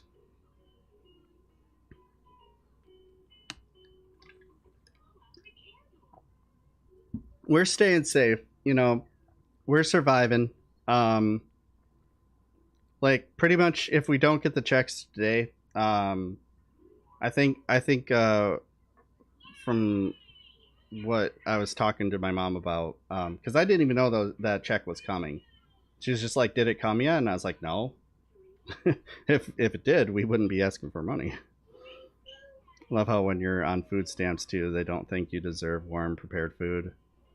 We make too much money for that. Yeah. We don't get shit. The only reason that we get WIC for Eli is because we live in Flint and they eliminated the cap. Oh, you sent a dono? I don't know why. Where's this thing? I appreciate it, Gritty. Did you do it to PayPal or did you do it to Do you want some chapstick too? Here, I'll put it on you. any snow? No, we haven't gotten any snow yet. It is cold outside. There's 40 right now. I'm making your lunch. Chill out.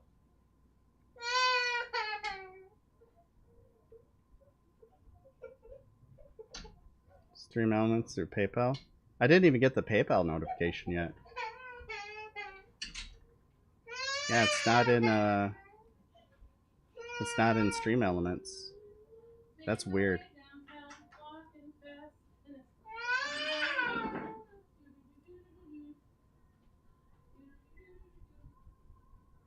Got our first snow of the season today. We had our first snow already, but it didn't last.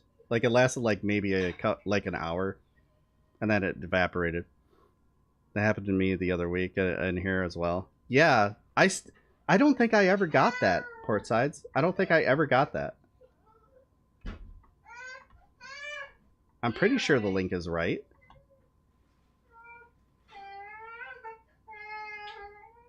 Yeah. Yeah, that's right.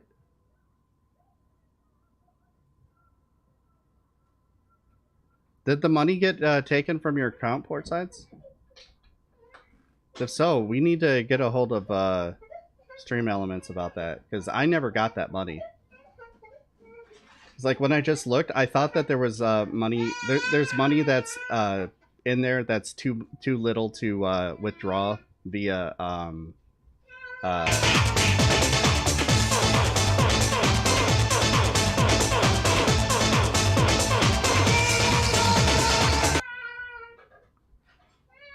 I need to turn that down. That is so loud. That scares the hell out of me every time. Gritty, thank you for the $25. Baby, hot chicken sandwich. Oh, I just put on water for ramen. Well, you haven't opened the ramen, right? Right. Alright, well. Yeah, it's just water. Pour it out. I guess I'll get my hot chicken sandwich then. Yeah. Where are you getting it from? I don't know. Probably Popeyes. Probably what? Popeyes. Popeyes? I don't think we'll have enough. You don't think we'll have enough for me too? Let me see. I doubt that. Scared you too? Yeah, it's very loud. I'll go in and turn it down. Baby boy is sad that Mama's not in here paying all of the attention to him.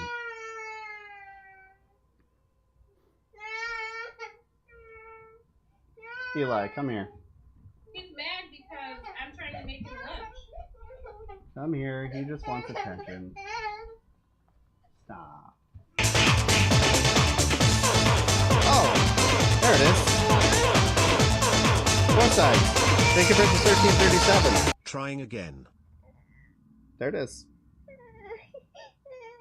I think I got the notification and everything. Got the one. Hey. Why are you screaming? Why are you screaming? Yep, and there's the other one. Yeah, we got the money. We'll definitely have enough now. Okay. Thanks for buying us lunch, guys. I really appreciate it. I hate begging for money. But, you know, it be what it do, what it be.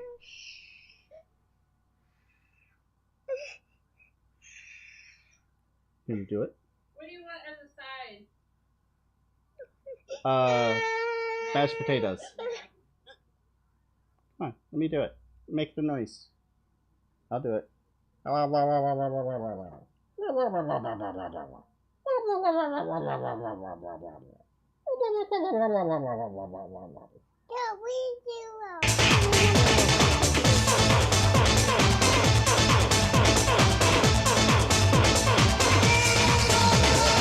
Boom, boom, boom. Lord, thank you for the 1312. Yeah, we definitely have enough money now for that. God, maybe I should have asked you guys to help us pay for the phone bill. I'll settle with lunch. I don't want to ask too much of people.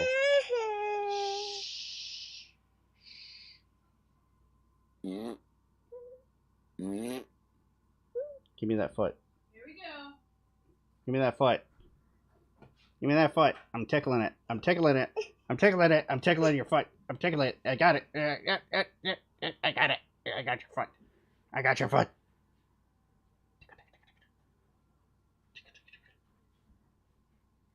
I'm gonna put a smile on your face. This little piggy went to market. This little piggy went home.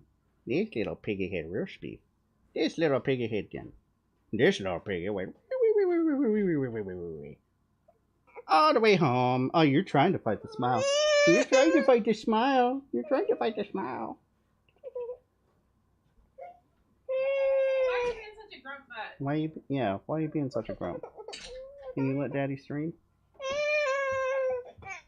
Oh, okay, go to mommy. Alright. For once he doesn't want me. He wants to suck. Play my dumbass thing. Oh, you sent a thing. Yeah. Okay. What'd you do? Oh, I see Portside's sent a thing. I don't see yours.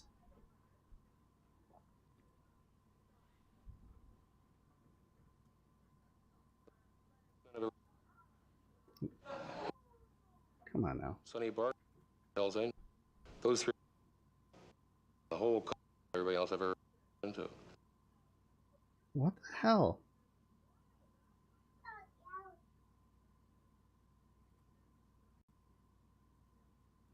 I gotta show you guys this. Because I don't know if you'll believe me. Okay? So, trying to turn the video up. Look. I'm not touching anything. It popped right back down.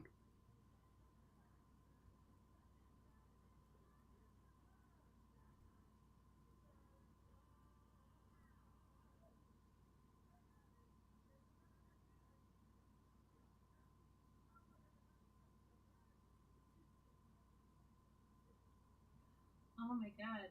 I have enough to get a Red Bull. Baby. Huh? I can go get a Red Bull.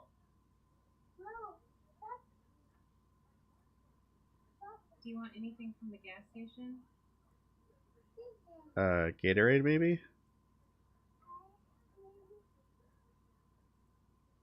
Yeah, I don't know why. It won't. Fuck it.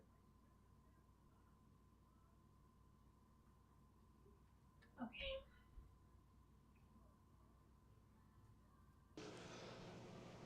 Functional meanness.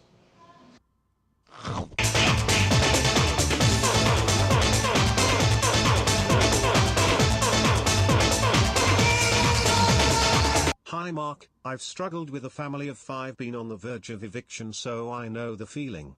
It's only a little, but I hope it helps, brother. Hey, I appreciate it. Thanks, Emo Dragon, for the $5. Thank you for supporting my Red Bull habit and my hot chicken sandwich habit. Can I have the card? Yeah. It's not in here. Yeah, it is. What's that? Yeah, it is. There it is. See?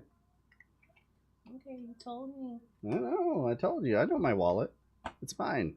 He should be good. He's got a sucker. Just make sure it doesn't go down too low. You shouldn't be gone that long anyways, so. Alright, we'll watch this and then we'll watch Portsides. For Muhammad Ali and Sonny Barker, the president of the Hell's Angels. I really do appreciate Those it, three guys. men are a whole cut above everybody else ever run into in terms of sheer functional meanness. Disco Mom. Functional meanness? Yeah. Well, meaning the ability to get from A to either B, C, M, Z, whatever you want. Carter would cut my head off to carry North Dakota. Cut both your legs off to carry a ward in the Bronx. Never apologized for it. He understands the system. That's why he won. That's really all I said. I admired that. A person who played the game as well as he did, and in a sort of magnolia shade that he'd played it in for a while. He was perceived as sort of a southern dingbat. But I saw him push Teddy Kennedy around down in Athens and Atlanta. I had never seen Kennedy pushed around anywhere, in any room, and I was stunned. And I thought, oh, this was 1974. I thought, whoops, this is a bad one. We have to watch him. And sure enough, he announced he's going to run for president about, say, 4 or 5 months later. What about When he did, I thought, that's when I went back down to see him. I thought I should go talk to this man. Were you as impressed by his references to Bob Dylan and things as you appeared to be, or were you doing another little bit of Ibogaine writing? No, what he did in that speech that I constantly referred to in the article, The which Law Rolling Day Stone did not, speech. yeah, which Rolling Stone did not run, which left me hanging out in some hideous slum, was just lay the whip and a serious whip song on all these lawyers at the Law Day alumni speech. And this wasn't just the alumni of the University of Georgia Law School. It was the distinguished alumni, Dean Rusk, all of them state senators, judges. And he just beat the hell out of them. He'd been governor for 3.5 years, and they'd given him a hard time. The whole establishment had been against him, and he stomped on them in public. I'd never seen a politician do that before. And he just pushed Teddy aside, like, oh, out of the way. You know, I got work to do. Move aside. And Kennedy was stunned. I was stunned. I don't tape politicians' speeches normally. But about 10 minutes into it, I went to the car and got my tape recorder because I thought I'd never heard anything like this in my life. And I still haven't. From Carter either. But what you're impressed by is the toughness and the naked. He will eat your shoulder right off if he thinks it's right. Have you changed your original impressions of him since he came to power, since he became president? No, that's what I said he was going to do, and that's what he's doing. He's just eating Russian shoulders right now instead of, Humphreys.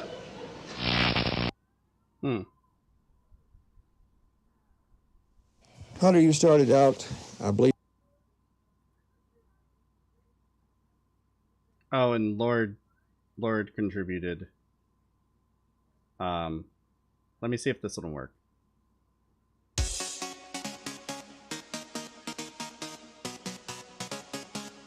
Why is this one working?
I don't think the Venga Boys were American though.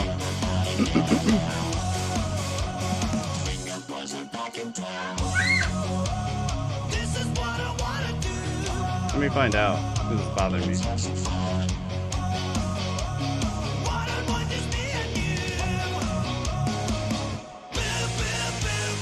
Yeah, they were Dutch.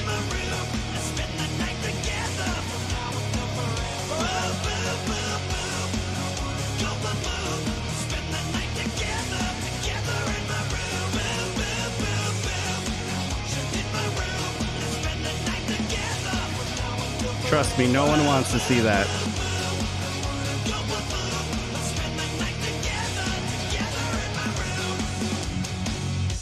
And I'm not gonna shave my belly in order to do that for stream. Too itchy.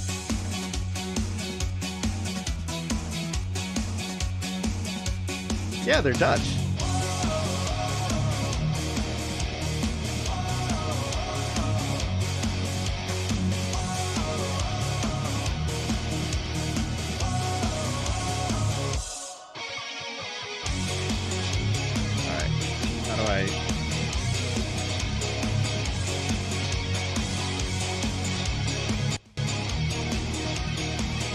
Okay.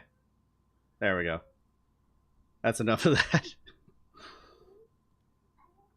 Oh, it already came through, Ema Dragon. Thanks again. Thanks for the $5. I appreciate it. All right. Got a little fun there. Guys, help me make it so we could get lunch. Hopefully we get that check. We are desperately waiting for the mail.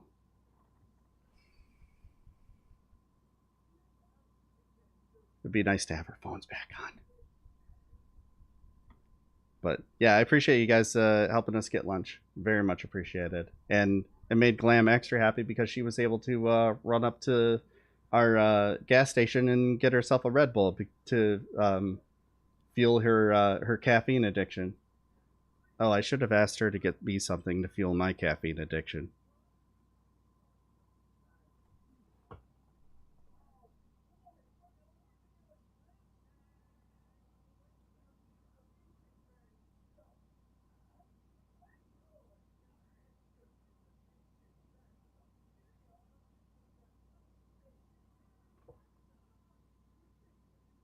Oh, it's on the way. We ordered it DoorDash.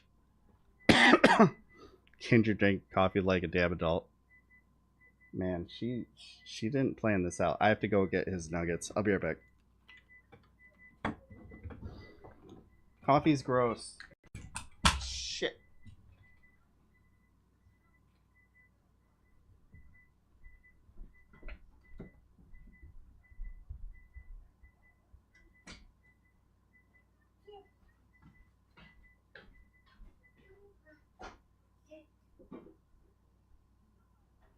Eli, what are you doing?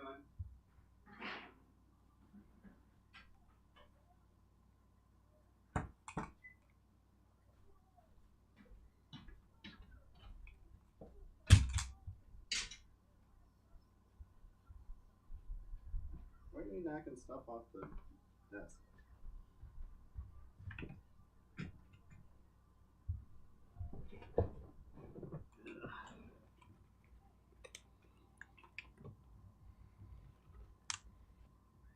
Somebody's going to be getting dino nuggies once they cool.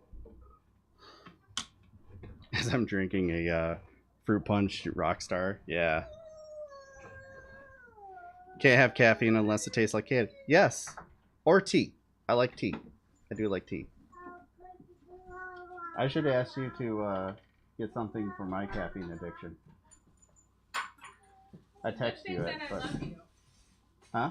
But it's a good thing that I love you. You got me, Mandu? I do.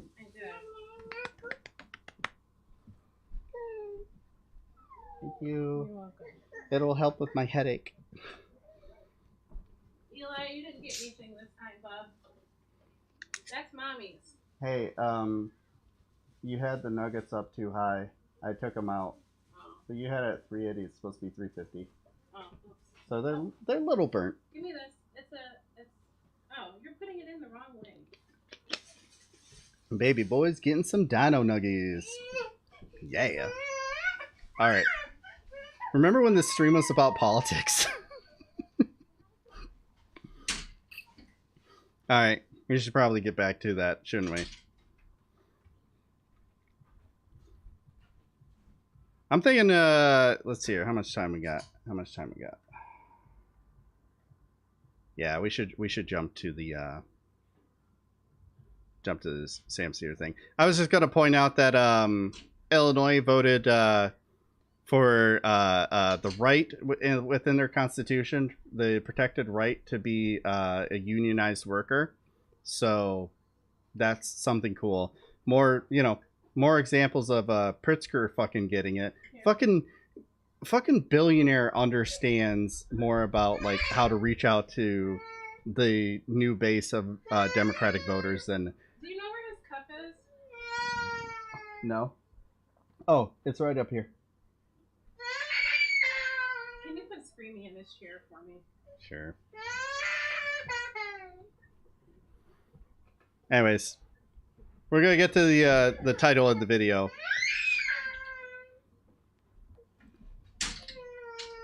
Is the left anti-white? And you guys are about to learn why. Somebody called into the Majority Report yesterday, and the call almost broke my brain. So I'm going to break yours.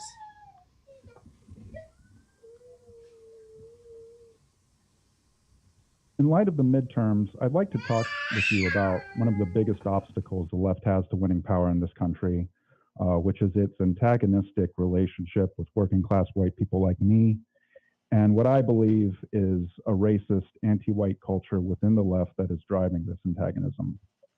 There's a racist, anti-white culture in the left. Okay. Yep. Yes.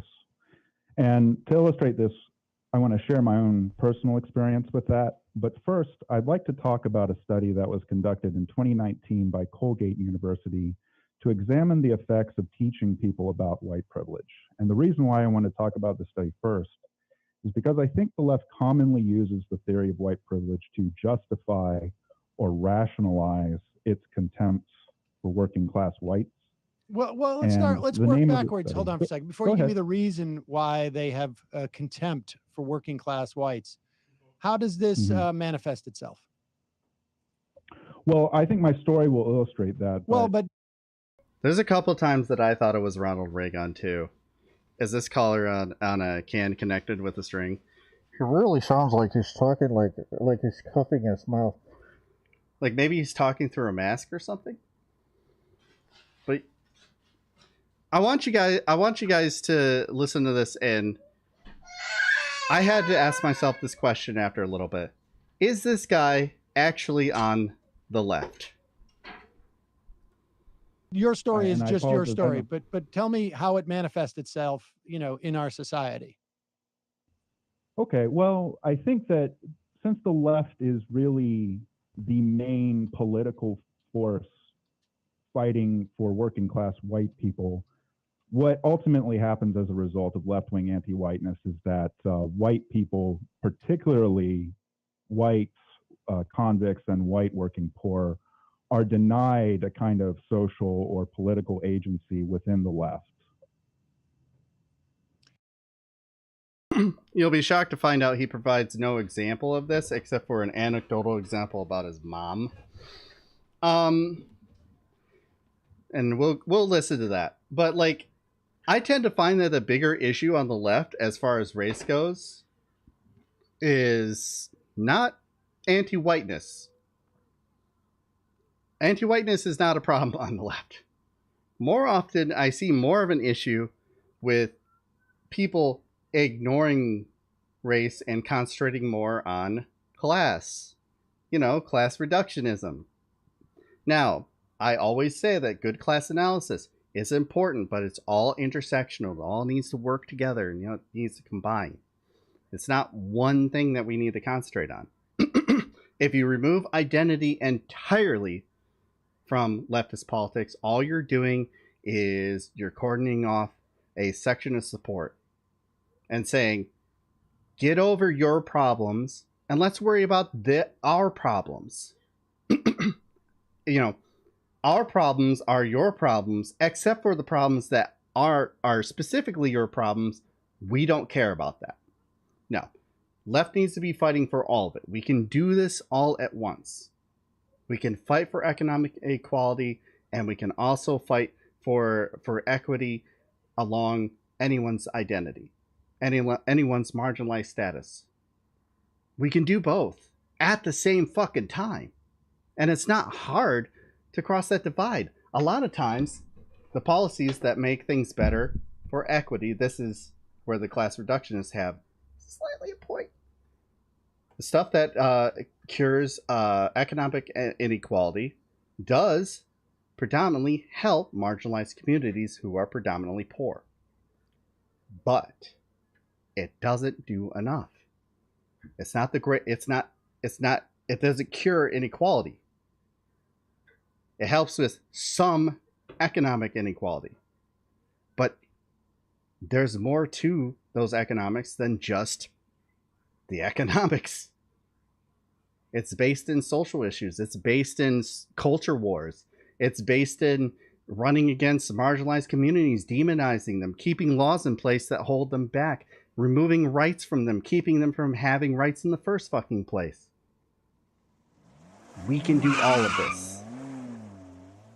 We can walk, we can chew bubblegum, We're more educated than the right. We all know that. So why do people pretend like if we walk while chewing bubblegum, we'll fucking choke on it? It's not hard. The issues division on the left. Some leftists see class before social issues. Other leftists see social issues before class issues and how they are intertwined often, but not always. Yeah. And I see them both as equally necessary to address. I don't put one over the other.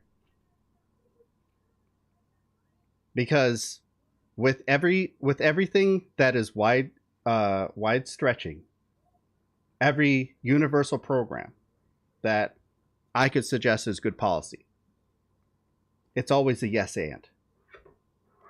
Yes, we need some form of UBI now. We need to be moving away from having people in a workplace and moving more towards what we're eventually going to turn to anyways, which is automation. And we need to embrace it and we need to accept it. But there's still going to be problems with things like racism. So it's a yes and also doing things to, things like reparations.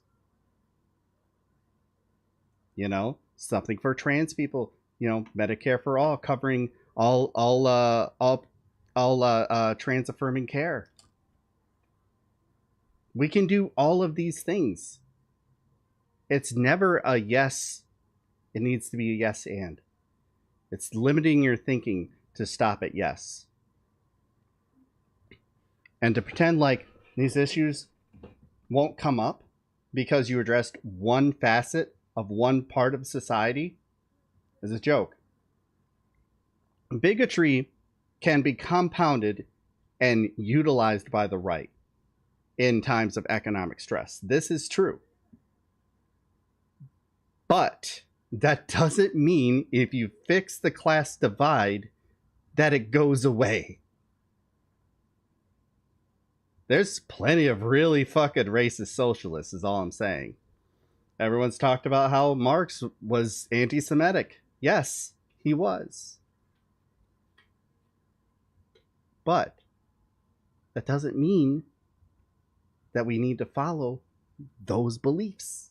We can be better. We can adapt. That's why whenever somebody comes in and talks to me about the Soviet model, I'm like, I don't advocate for the Soviet model. We've had decades since the Soviet Union fell. We can improve on the things that they failed on. We can get there. We can be smarter. We can learn. It's how we advance.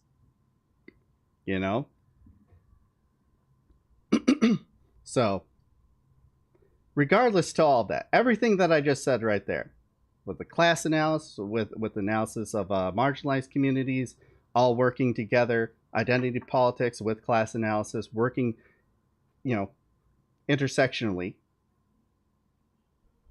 That sounds like a leftist critique, does it not?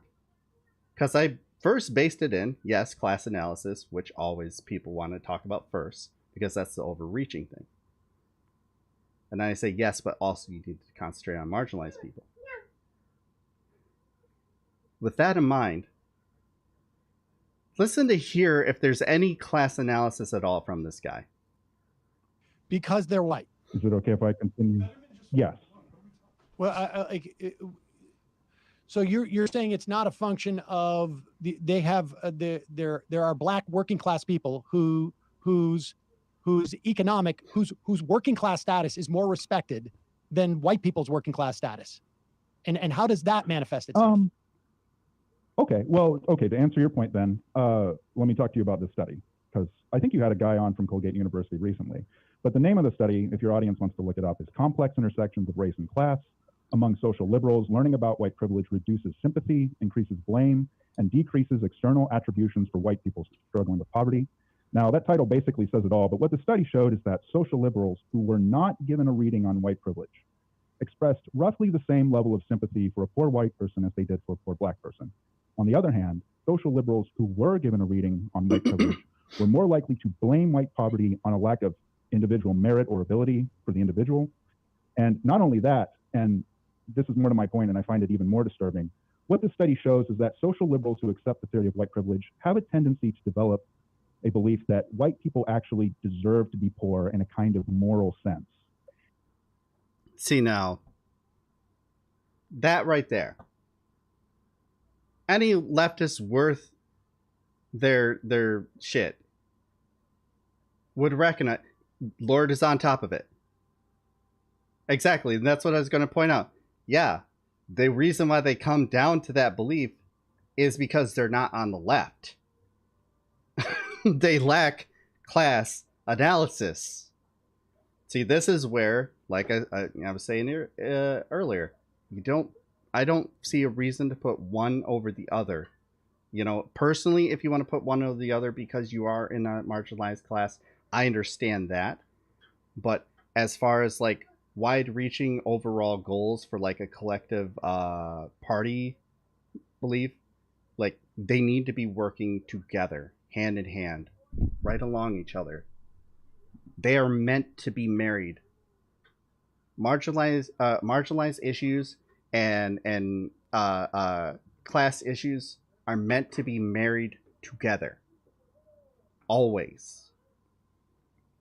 You know, what you personally may find more important is different from what should be more important over the overall grouping.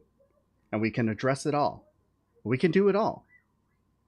There's no reason we can't. Because, like, I have my pet issues that are very much more important to me. You guys know that.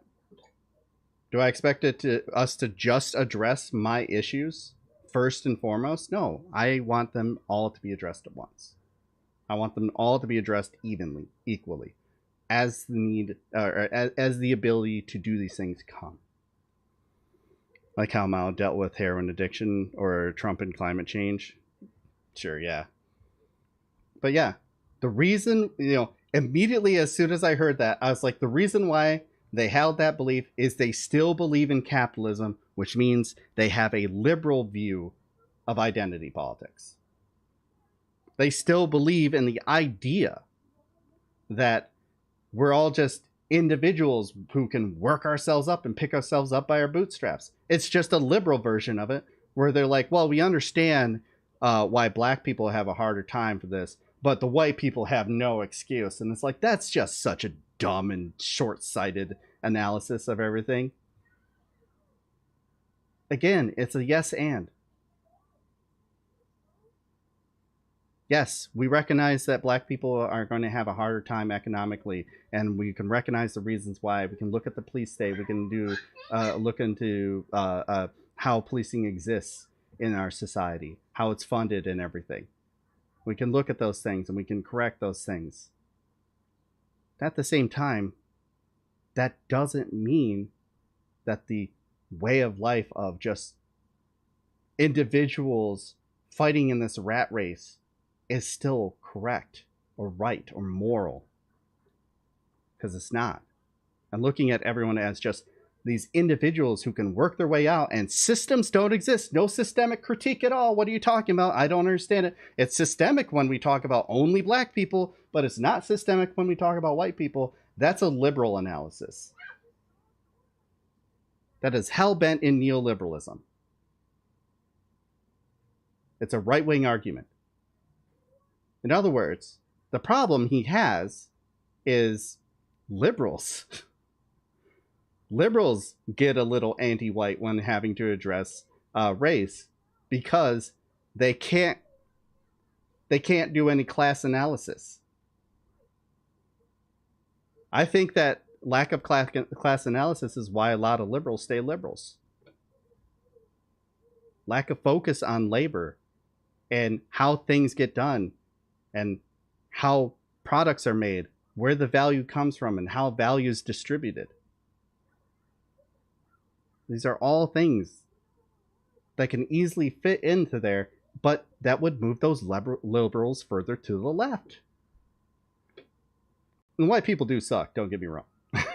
But we'll tie that thread as we go. And the idea here is that white people have white privilege. Therefore, if a white person is poor, that means they've squandered their privilege. They've been frivolous. They've wasted their unearned benefits, which black and brown people do not have. And the bottom line to all of this, Sam, is that the left not only expresses less sympathy for poor white people, but more importantly, as I said, we often deny the left them agency in their own struggle. And that brings me to my story about the left's anti-white. Well, no, what wait I a feel second. is Wait a anti- second. Wait a second. Go You've ahead. cited a study of 1,100 people in Colgate University that it changes, broadly speaking, they are more skeptical of white people who are living in poverty than they would Not otherwise be. skeptical, judgmental. Okay, Just more neutral. judgmental of white people living in poverty. How is this playing out in the political sphere? Because I look at go what ahead. I mean. I look at what the Democrats did in the CARES Act. I look at what the Democrats tried to do with. Oh yes, Igloo. I heard this call and immediately was like, I need to do this on stream. I apologize for nothing. Glam says hi. Build Back Better, and I see not someone who subscribes to the notion of white privilege who's going around as some type of woke, but somebody who represented one of the whitest states in the country. Joe Manchin was the one who actually thwarted it.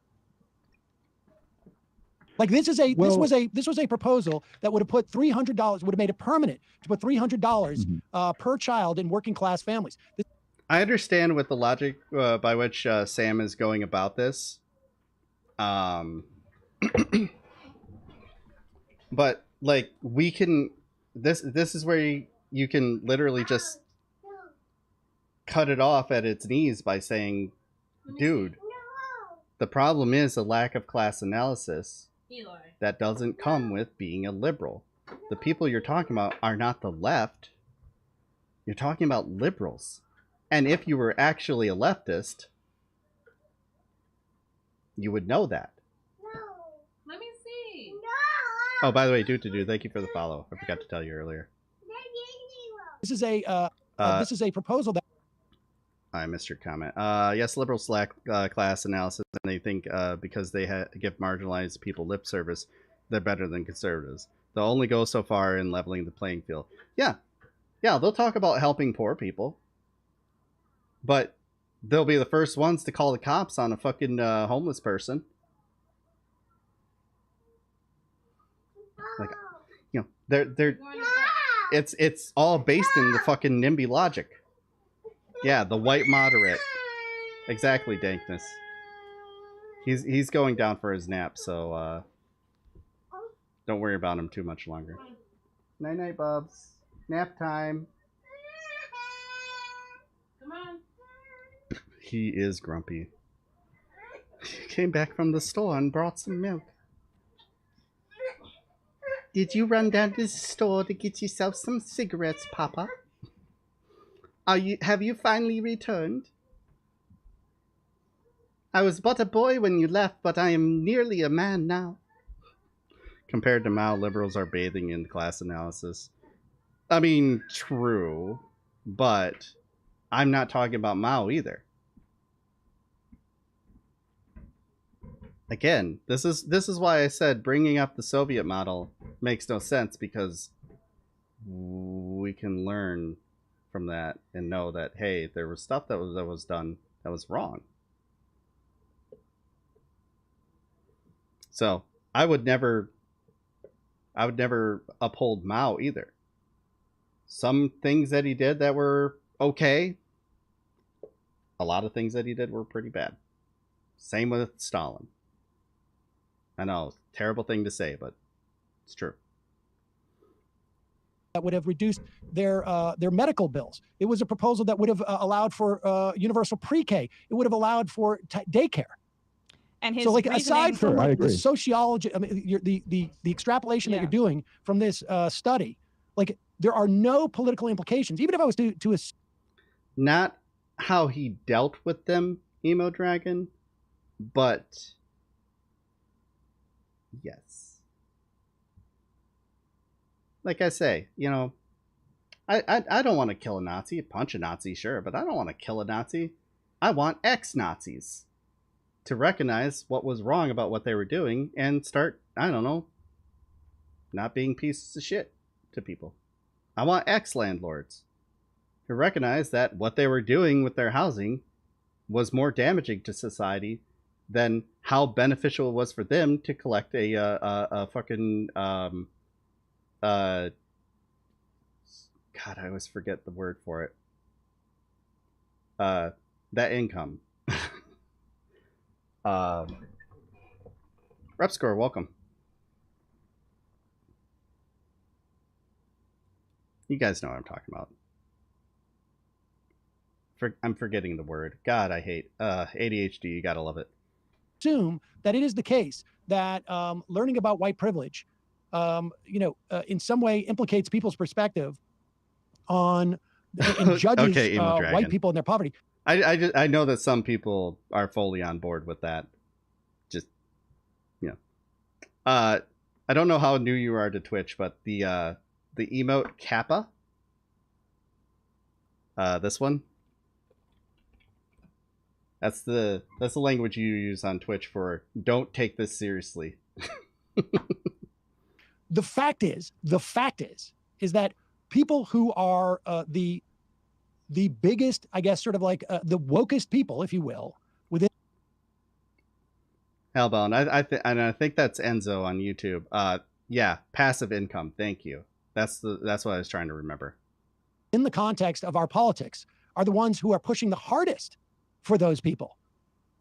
That's just simply the case. Well, and I see your point, and I actually don't disagree. Like, if you ask me who one of the biggest champions are for working class white people specifically in Congress right now, I tell you Ilhan Omar or Rashida Tlaib.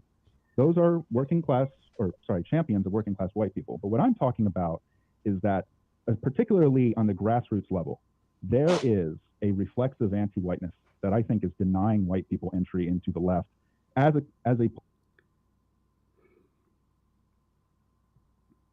yes, the classical problem of white people being blocked entry to the left. What is this debate exactly? This is a caller into Majority Report who's trying to say that the left is he portrays himself as a leftist that says that the left is anti-white. And wait till you get to his reasoning why he believes that. By the way, none of this is true.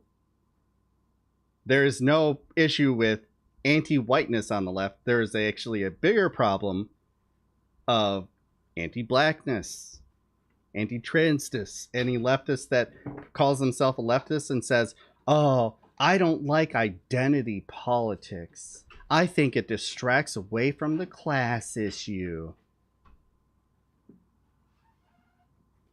Emma has a cold what a soldier. Yeah. She also fucking lays into this dude later. It's great. Political movement or community. And it's going to take a couple minutes, but if you let me tell my story, I think it'll illustrate what I'm talking about perfectly. Okay, I will in just one second, but I just want to know when you say like deny people into the left.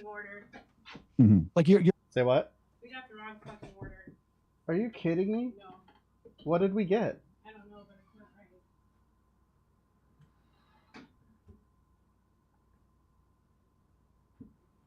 This is the second time this has happened. The other night, I just wanted a sandwich from this this place. It's like a week ago. Like, there's this place that makes a really good crab salad sandwich. And I wanted that. So I ordered one of those.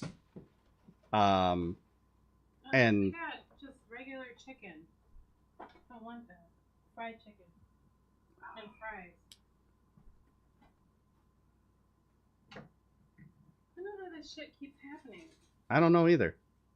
But yeah, what we got instead, now, it was an upgrade, but it wasn't what I wanted. I was high, and I wanted a very specific thing. I wanted that damn sandwich. So I was craving it. What I was originally craving was soup, but Bob Heavens closed before I could order the soup. For Jody. Michigan is known for its crab salad. Hey, look.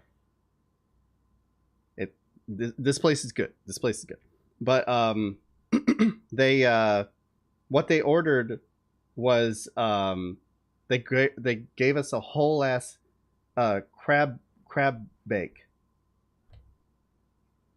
Like there was lobster in it and there was shrimp.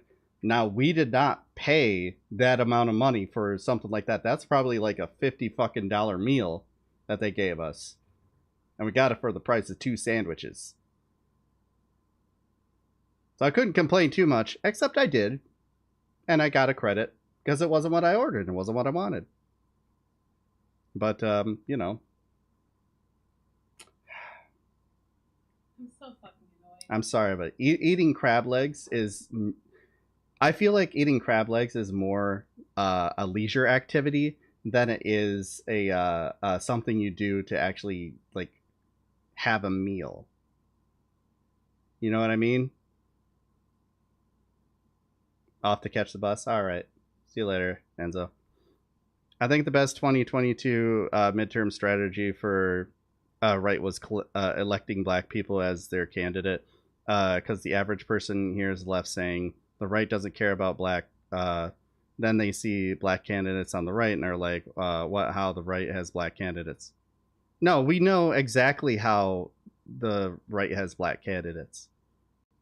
They just push white supremacist narratives too, because a lot of them, most of them, were rich beforehand and they just want to do it in order to not pay taxes.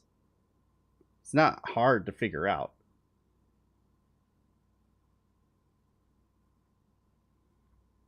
I don't give a shit if the right wing throws up black people to support their issues. Their issues are the problem.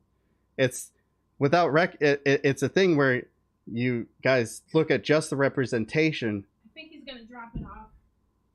Huh? I think he's gonna come back and give us the right stuff.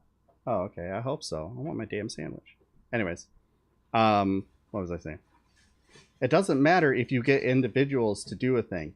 Your policies are what actually affects people's lives. Representation is not everything, but it is important. Representation, while also fighting for policies that actually help the people that you're representing. And that is not what the right wing does.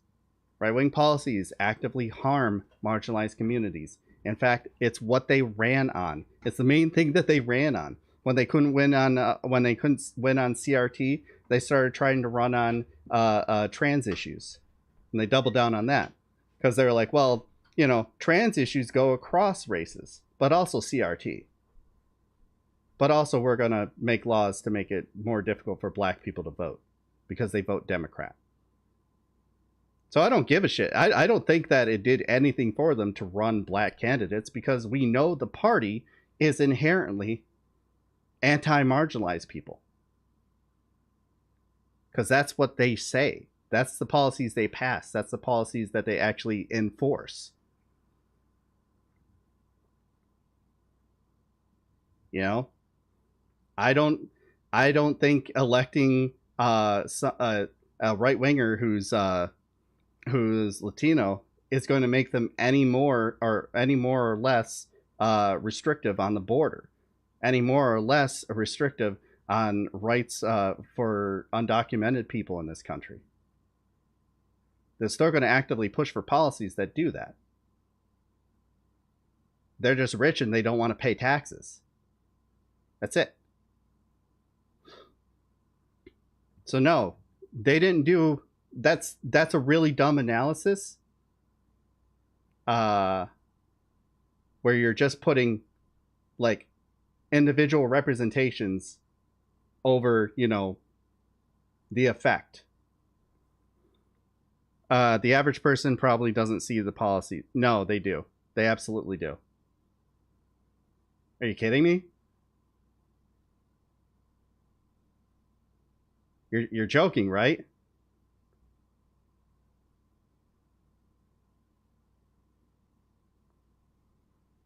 The left-wing shtick is race issues and CRT. No, the left wing focuses on that, yes, but also on ways to help people overall, working class people. The left is about labor level people getting raised up. It's not about just here's a perfect example. This caller, he's not on the left either. just claiming to be on the left. Starlight Comet, you're not on the left either. You have no understanding of the left. You're just taking what the right has told you the left is and running with it. We run on policies. We run on policy. Might be, I guess it might be where I'm localized. Most people aren't informed on what the government passes into law. Yeah, I think it's anecdotal. I think it's anecdotal as fuck, if not just selection bias. And the people that you're talking about aren't the left. It's liberals. Liberals do that. But the left? No. No. We're smarter than that. We run on policy. We get elected with policy. Mostly we're supposed to hoist ourselves by our petard straps or something. Yeah. Depends on what policies we're speaking of, but electing a right-wing populist will come with a lot of pain for the poor. Look at it this way. Fetterman is pro-guns and pro-abortion. Next. Yeah. But he also was like, he also wanted to legalize weed. You think that didn't have anything to do with him getting elected? He wanted to do something to end cash bail. I think that didn't have anything to do with him getting elected. I wouldn't have fought so hard for him, and the lefties on here wouldn't have fought for him so hard if it weren't for the policies he was running on. I guess I assume people didn't pay that attention to the policies because of experience bias. That's my bad. I can literally provide an example. I have it pulled up on my stream already.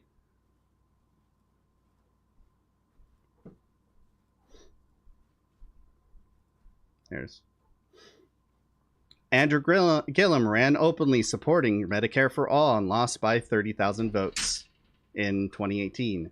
4 years later, Charlie Crist, who is not, he's as establishment Democrat as you can find. He's not for Medicare for All. He ran on tough on crime policies. He ran on tough on crime policies and was like, oh, I'll choke back the left. No, I'm basically a Republican, just not as extreme. And he lost by 1.5 million. The left pays attention to policy. Representation matters, but it's not the only thing. That's a caricature of the left that has been painted by the right because we give a shit about marginalized people. We don't just throw them in the garbage and tell them to fuck off. Marxist arguments for guns? Yep. I am not a believer in those. I'm anti-gun, but I'm not against it's a whole nuanced thing they have for guns, but I'm pretty anti-gun.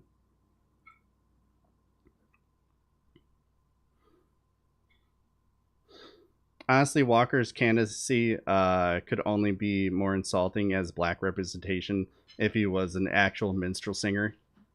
I mean, where is it?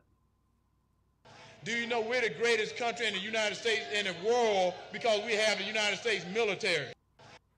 I mean,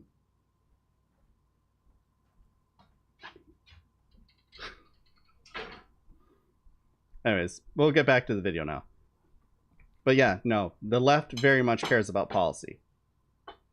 The right cares about policy, but so long as that policy is hurting people that they don't like. They don't give a damn about who it helps. They don't think the government should help anyone. And they just want to use it as a bludgeon to hurt people in order to keep people underneath them. Oh, and white supremacy. That's usually what that boils down to, is white supremacy. Or maybe repulse. Repulse would be a better word. They're repulsed from the left because of the left's judgment of them. Is that what you're saying? Right. It's anti-whiteness. Yeah. Well, I understand. Where does this manifest itself? Can I tell you my story, Sam? I don't have a lot of work to draw on. Not many people talk about this. Okay, all right. You can tell me your story in just 1 second. But A lot of people do talk about this. It's just they're wrong, and they get shouted over because they're wrong. Caleb Maupin, for example.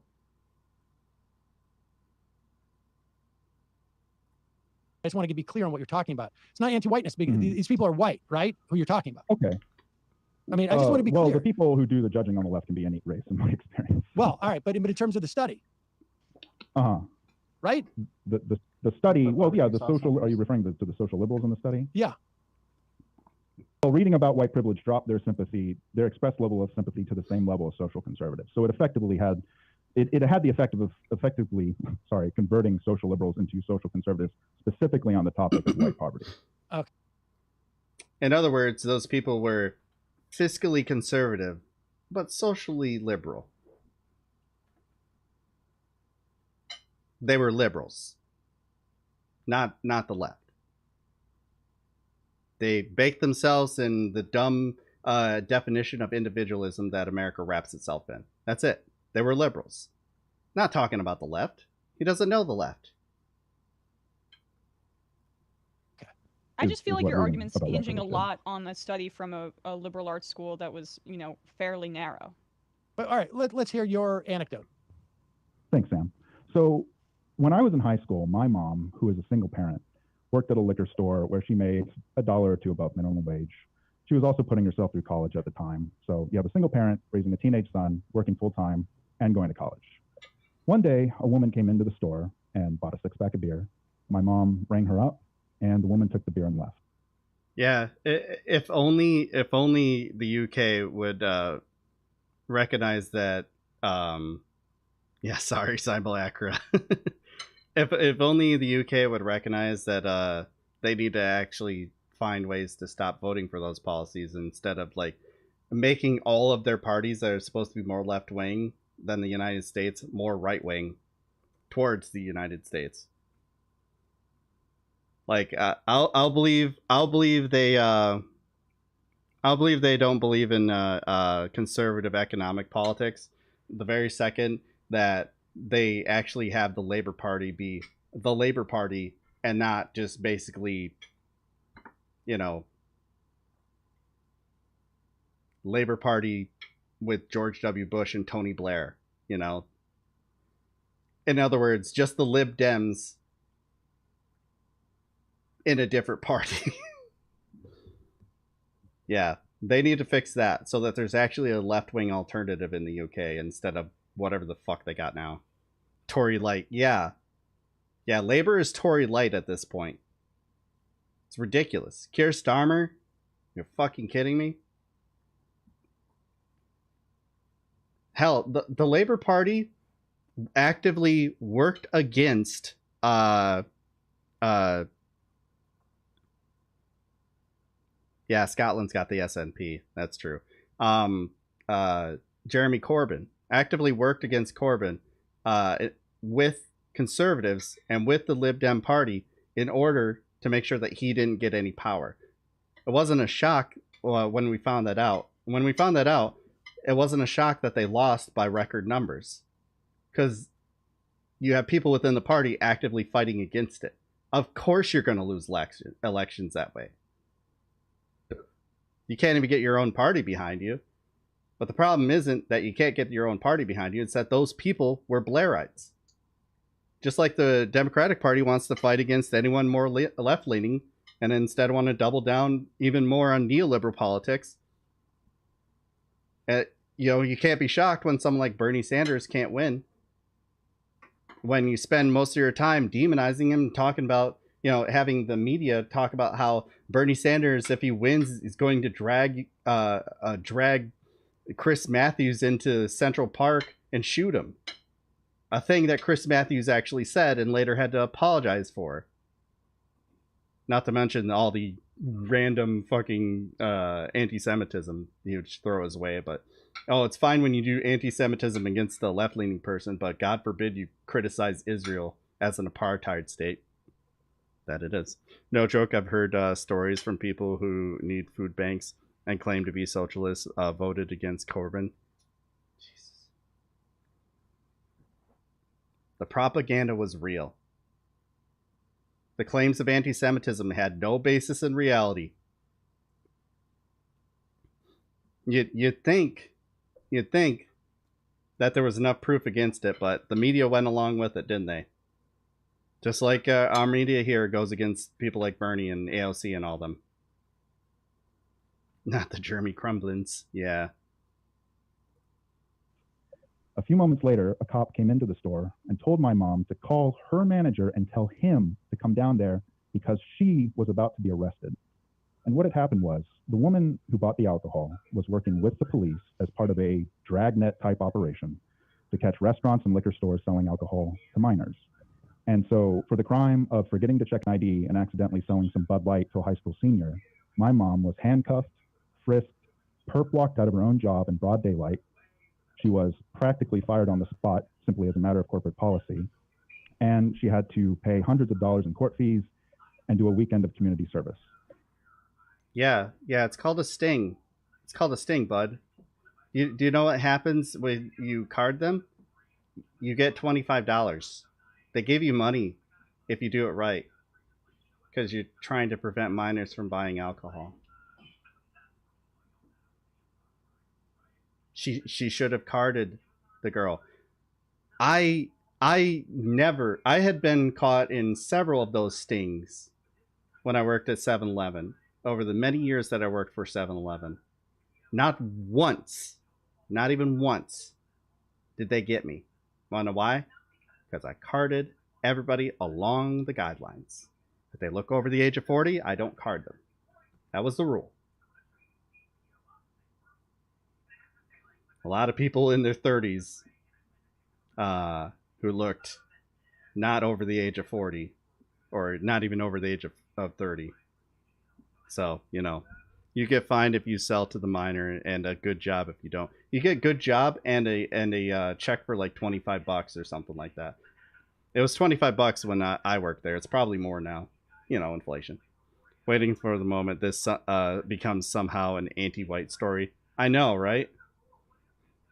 My grandpa got $2,000 from the government monthly because of disability, and he speaks out against government handouts. Just need it. Yeah. People don't think. People don't think.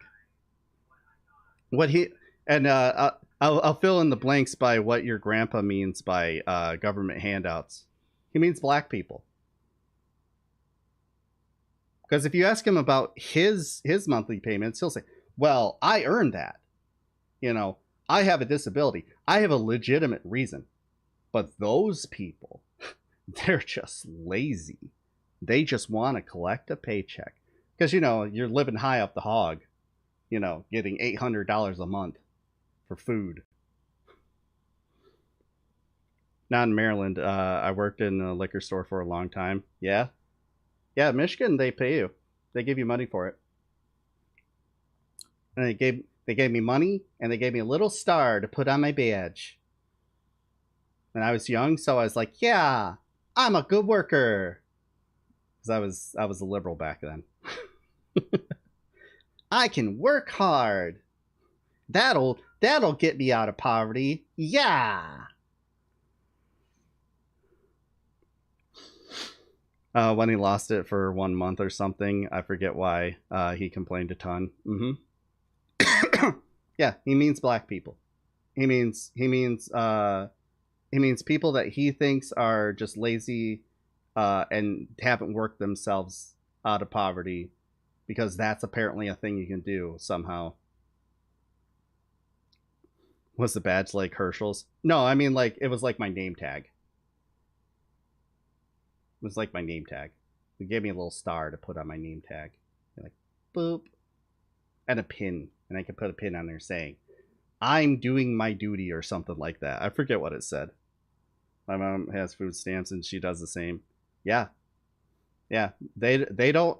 Then they'll simultaneously complain when the people that they voted for cut their food stamps. But that's what you voted for.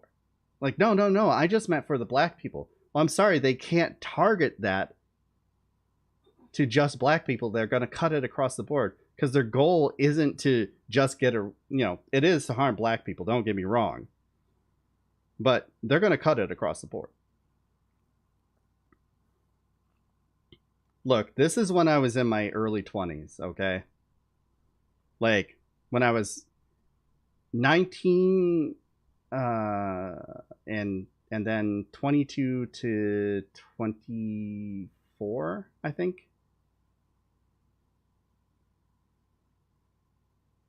Or 22 to like 23, I think I worked at 7-Eleven again. I had to do my job. I will let you know, I did steal a lot of candy and let my friends steal a lot of candy. Look, I was fucking hungry and they didn't pay enough. Anyways. You also did other things. How long has it been since I was 19? Well, I'm turning 38 in a couple weeks, so. I said we also did other things at 7-Eleven. Not gonna talk about that on stream. Calm down, woman. Don't listen to her. She's a bad influence. Anyways. Hey, Sarah, welcome in. Almost 19 years. Oh, don't remind me. Don't remind me.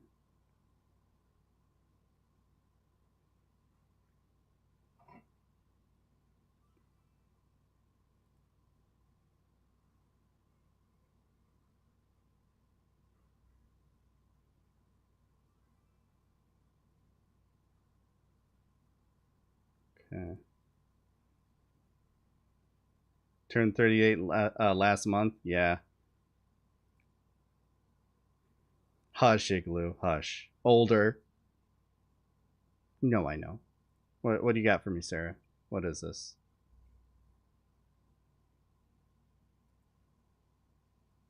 Like my name tag. It was like my name tag. They gave me a little star to put on my name tag. Like, boop. And a pin. And I could put a pin on there saying, I'm doing my, like my name tag. Boop. Yeah, that's fun. Don't be that mean, devil. Don't be that mean. I like a good boop. What can I say?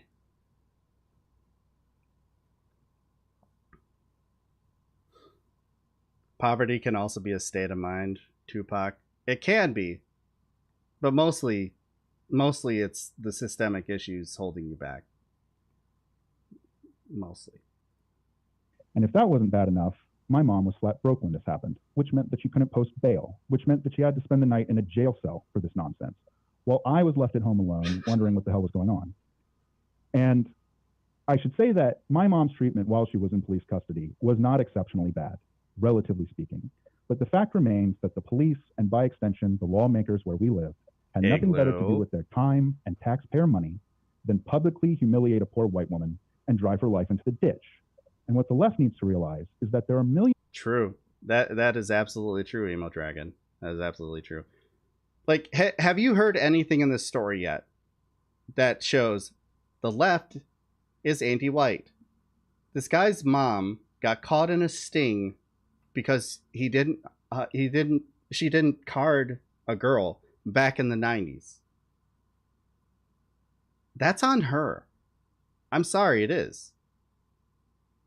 Don't like the laws? Yes, change the laws, blah, blah, blah, blah, blah. I get that. I'm not against regulating things like alcohol and things like that. I get that. There's reasons for that. There's public safety measures. I don't have an issue with the stings either, because they're important and they do encourage people to do their job right. So then she should have done her fucking job. I don't know what you want, bud. That's not anti-white. That's you being pissed off that she didn't do her fucking job. It sucks. I think the bigger issue is, yeah, the fines are ridiculous. I think at most she should have been fired from her job. But fined and all that? No. I have one personal story dating back 30 years to support my theory. The left specifically has contempt for white people specifically. Yeah, it sounds about right, buddy. Yeah, seriously. Your mom fucked up. Competition would start kicking in. Lord Freiters gifted a tier 1 sub to Sarah wants a cookie.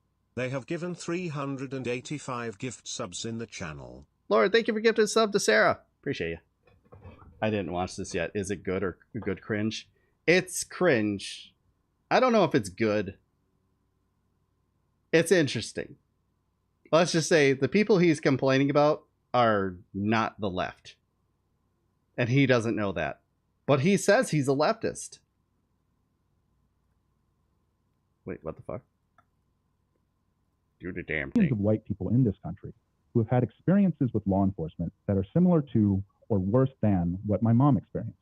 There are white people who have been murdered by the police, beaten, harassed, wrongfully detained, wrongfully imprisoned, and then there are white people who have simply been punished to an excessive degree for their crime, like my mom was. But that didn't happen because she was white.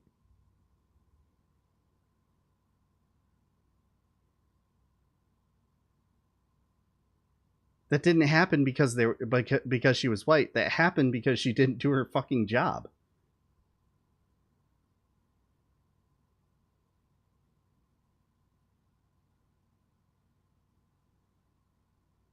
Does anyone, for an instance, believe that this guy is on the left? Why does it keep doing that? And yet, at every police protest that I've been to, and we'll use the George Floyd protest as an example, the left-wing organizers of these events have told me and the other white people in attendance in no uncertain terms that because we are white, when it comes to policing in this country, we have no skin in the game. And that if anything, because of our white privilege, we necessarily benefit from this country's legal system. Tell that to my mother. And for those reasons, our role as white people on the left is to be seen and not heard. And I'll give you... That is not what anyone says. Yeah. Yeah. Now, remember that's what he said. Mike from PA.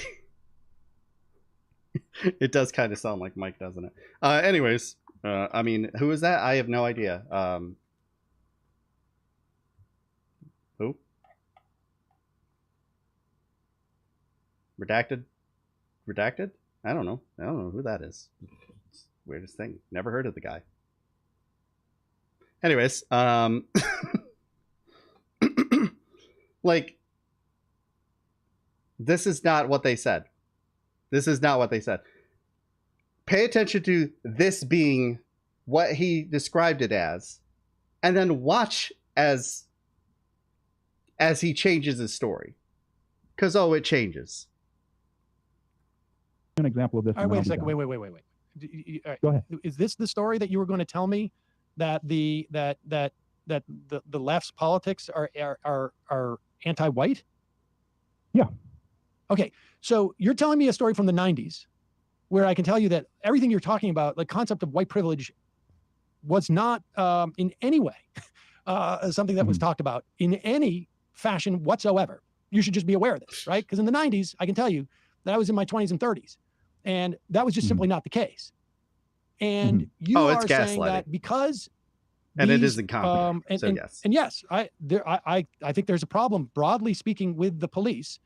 There is and certainly it is the problems with the police relative to poor people in this country. So in the couple of rare instances when there have been high profile shootings by police of unarmed white people, like there was that example of that kid at the dealership. Do you know who the first people were to show up? The first people to show up in support of the person who was killed and the family. Black Lives Matter.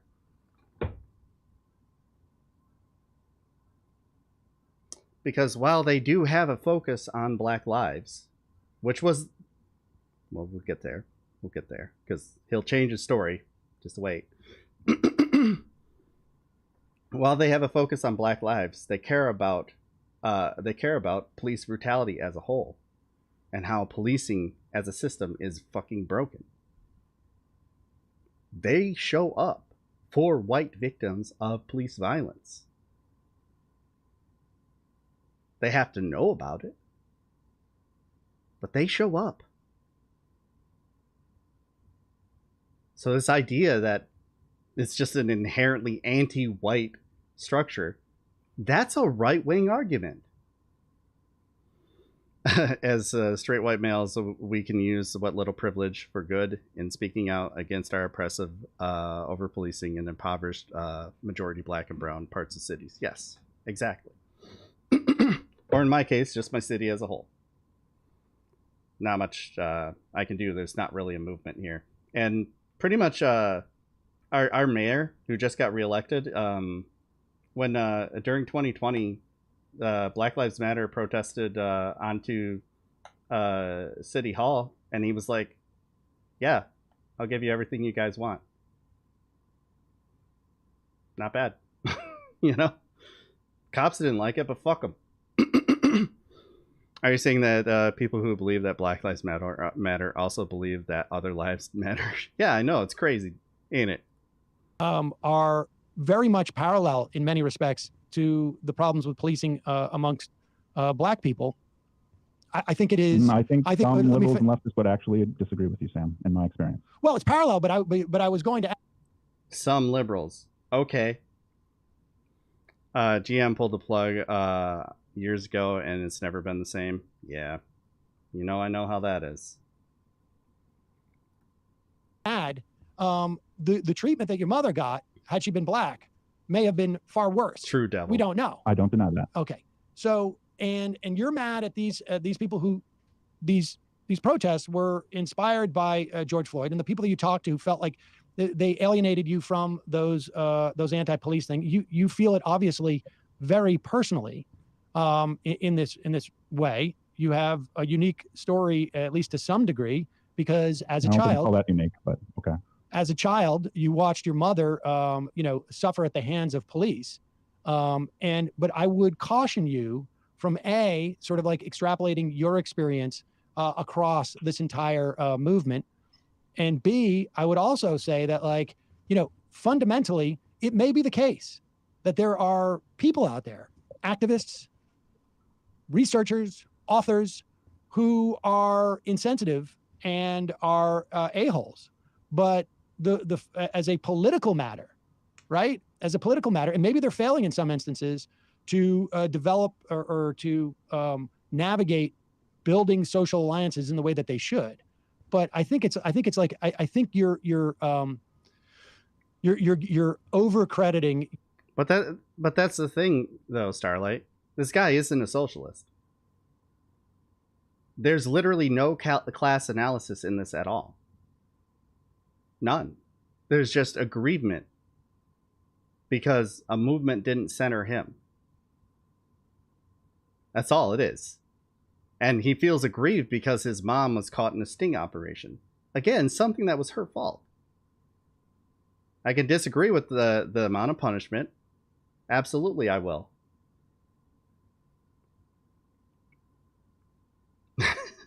Sarah, you're on YouTube, huh? Yeah, thanks for watching on YouTube. I can double parasocial. I appreciate that. I do appreciate that. I thought streaming on well, I think I'm getting some traction by streaming on there. It's not during the stream, but I think people are watching the restreams. The ones that don't get flagged for copyright. Your experience as being indicative of what's going on. Well, so I mean, do you argue that white privilege doesn't exist? Go ahead. I mean, are you arguing that white privilege doesn't exist at all? Am I arguing what? That white privilege does not exist at all? I tend to, I mean, I wouldn't argue that white privilege doesn't exist. However, I think that the way, like the political application, there's kind of like the academic definition of white privilege, which is basically like, okay, as a white person, you don't face a very protected. Alex, thank you for the raid. Welcome in, everybody. Hey, appreciate you. Thank you so much. We're currently watching this caller that called in the Majority Report yesterday to say that the left is anti-white because he had a bad experience at a BLM protest and his mom got fired from her job and fined for not IDing a girl who was in high school, and it turned out to be a sting for alcohol. Competition So would he feels start aggrieved kicking by in. that. Lord Fright has gifted a tier 1 sub to Lexi Bat. They have given 386 gift subs in the channel. Lord, thank you for gifting a sub to Alex. Alex, enjoy that sub.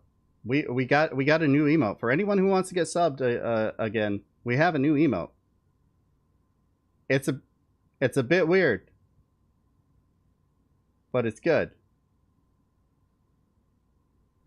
Go ahead and take a look and check it out. It's Lady G likes the little ladybugs. Particular kind of discrimination, at least not systemically.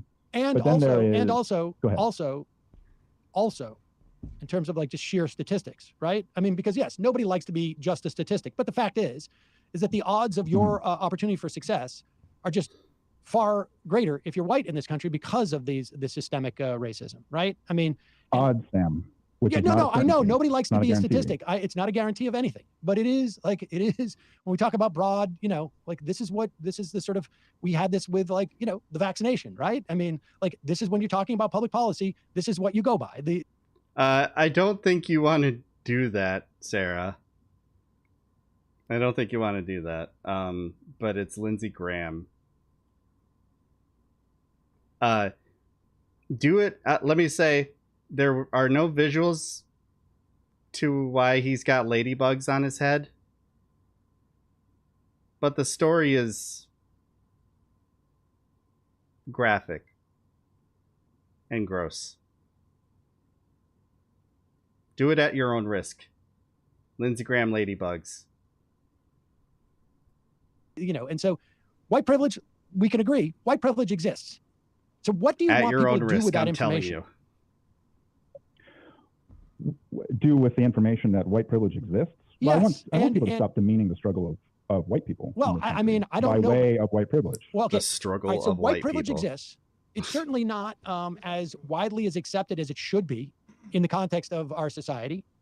But your argument is that when white privilege is taught to people or expressed, they become racist against whites.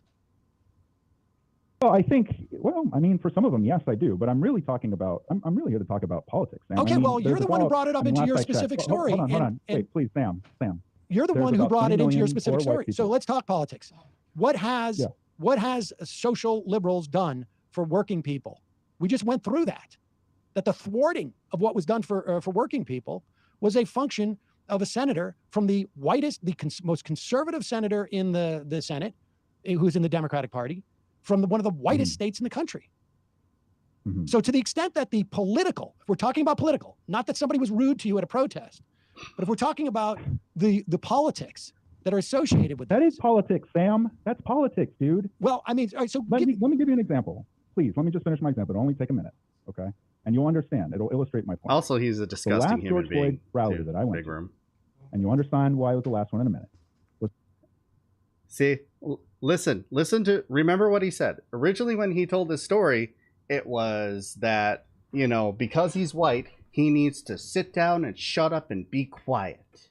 He's got no agency, nothing he can say, because he's white. Now he's going to get into details of the story about how none of what he said was true, and you'll held in a public park with an amphitheater, and a couple thousand people showed up for it. And the organizers of the event invited various members of the community to come speak, so it wasn't just random people getting up and saying whatever was on their mind. Look, Sarah, I fucking warned you. I told you not to do it. Fine. Why does he keep doing And it was that? mostly good. It was people talking about their experience with racism and what we can do to reform the police. But then eventually, this one woman was invited on stage to speak, and she said, apropos of nothing, Sam, okay, she was not responding to anything that had been said prior to her getting on stage, nor was she addressing anyone in the audience in particular. Okay. This person said, poor white people, you all need to understand that your problems aren't important right now. And right now. What did she mean by that? What did she mean by that, dude? Yeah, Emma's face is perfect for this. Like, yeah, again, remember what he originally said was said.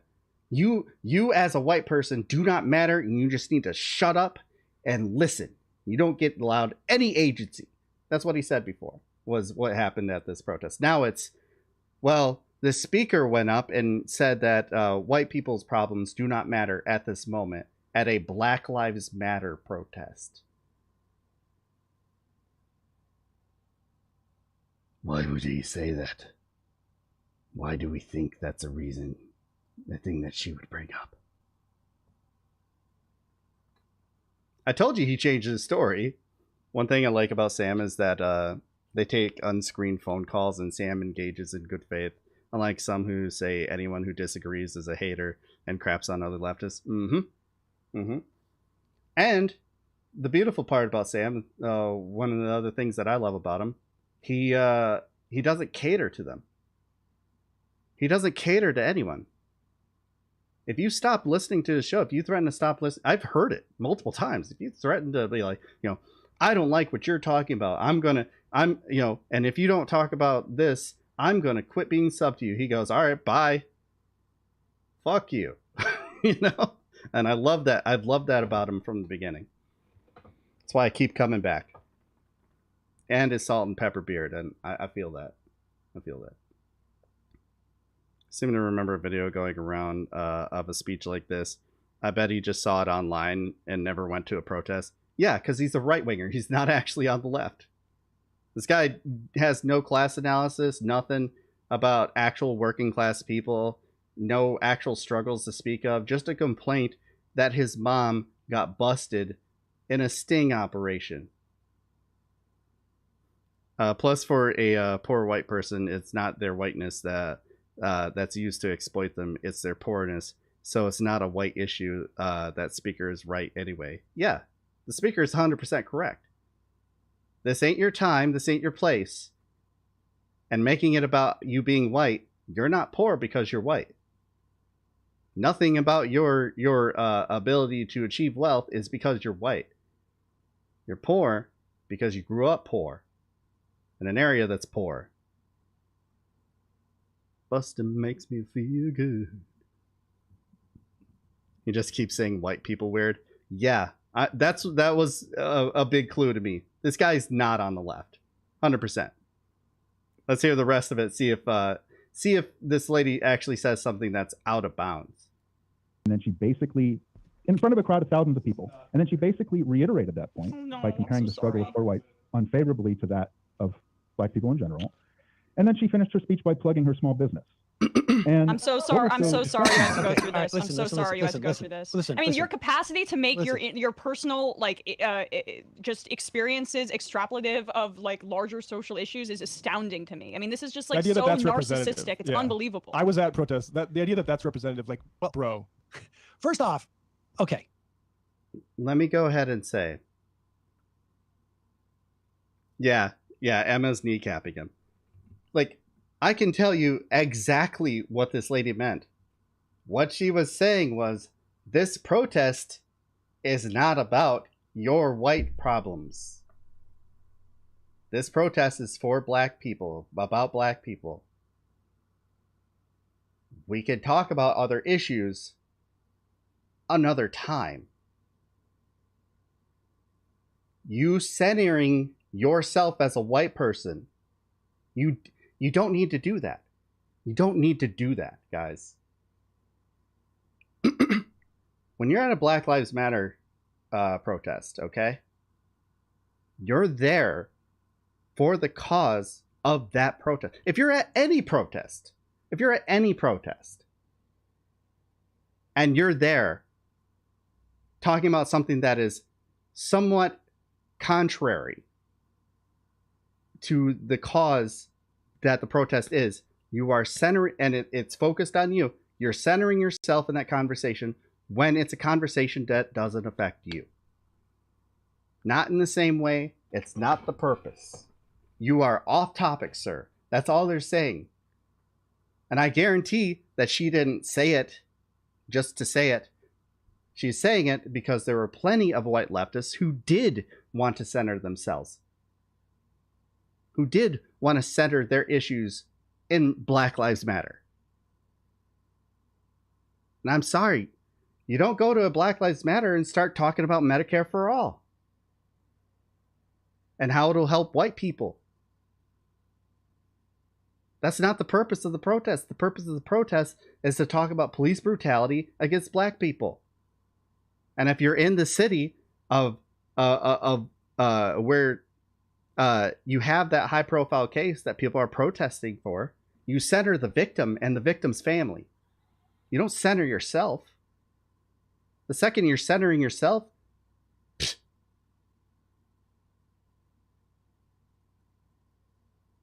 you've distracted away from the point of the whole damn thing. That's all they were saying. They were responding to a thing that was actually happening at protests across the country. That did happen. There were issues with a lot of white leftists and centering themselves. That's a problem. This guy, he may be white, but he's not a leftist. His critique is coming from a place of, like, I think it was Lord said it earlier. I saw a video of this lady saying this. I'm going to pretend that I was there. I'm right wing. I actually have no class analysis, so I don't understand it. I found this study that I attribute to the left without recognizing that the problem is they weren't on the left and had no class analysis. I have no class analysis, no recognition of anything remotely left wing, nor am I talking about anything that is remotely pro-labor. But I'm going to pretend to be a leftist so that I can maybe... Here's my view of what he was trying to do. He was either trying to get them to agree wholeheartedly with his initial statement to show that they are anti-white, so that he could start a campaign against them, or he wanted them to disown BLM. He thought that that's what was going to happen, without recognizing that we're smarter than them, and we can do this thing called nuance. And that's all it is. This guy is personally aggrieved. He's personally aggrieved because someone told him, for once, that you are not the center of the universe, and that pissed him off. Didn't he say this protest took place in the 90s? No. What happened in the 90s was his mom and the whole thing with her getting bused for thing. So is the caller saying his politics went from left to right because of this, or is he saying he's still on the left? He's claiming he's still a leftist. He's not. And I don't think he ever has been.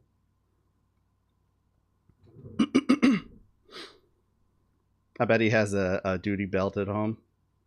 I don't understand that. Anyways, like you love how his story changed. You love how there's no class analysis, but he's on the left, you see. He's trying to help the left because white people are being blocked out of left-wing movements. You know how there's a huge problem with there not being enough leftists who are white? You know, totally isn't an issue like on a platform like, I don't know, Twitch, where, you know, all these leftists I follow, none of them are white. Literally none of them. Oh, wait.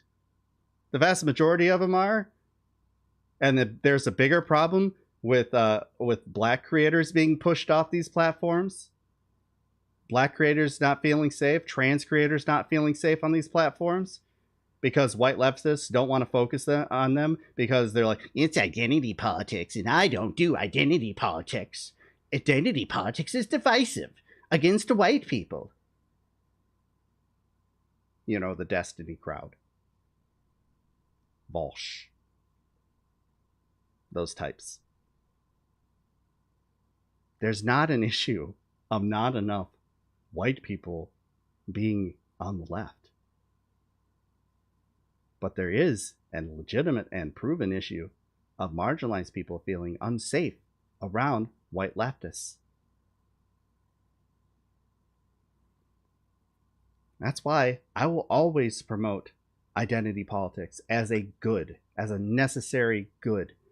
Intersectionality, along with your class analysis, necessary, needed, important. We can walk and chew bubblegum. We can do all this at once. We can fix the problems. Fixing economic inequality isn't everything. It's not going to fix all the problems. There's still going to be fucking racists that exist. There's still going to be marginalized people who are going to be targeted by bigots. Fixing people's economic status might help a tiny bit of that. It won't make it go away. Nothing will make it go away, but you can diminish it as much as possible. You address all the issues. You don't just address one. Inequality is not just economic. It can affect your economics. UBI isn't going to fix the economic standpoint of black people, is it? It's not going to improve. It'll slightly improve the lives of trans people, but they're still going to be denied housing. They could still be murdered, and people could get away with it with the trans panic defense in several states in this country. You still have their rights violated. Gay people still won't be allowed to adopt, and they're still going to be treated like shit and not allowed to talk about how they're not straight, not the defined token fucking example, the default person that everyone wants to see. Giant air quotes.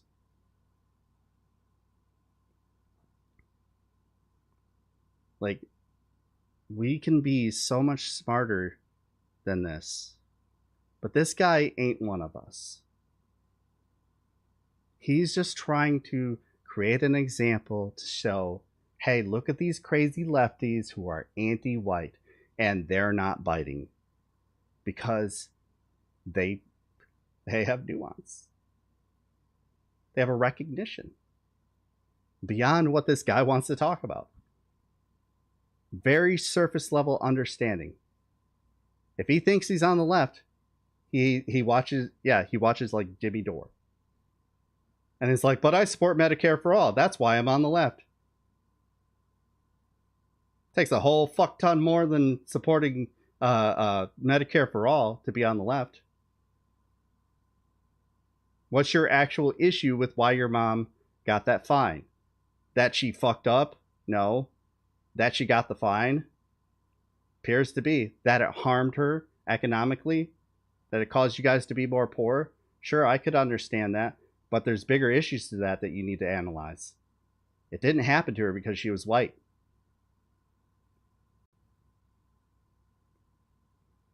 Honestly, Dore doesn't even know what socialism or communism are. No. He doesn't even know what Medicare for all is. I always have a hard time finding it. But I do remember a clip where he defined like Medicare for all as basically what the ACA is.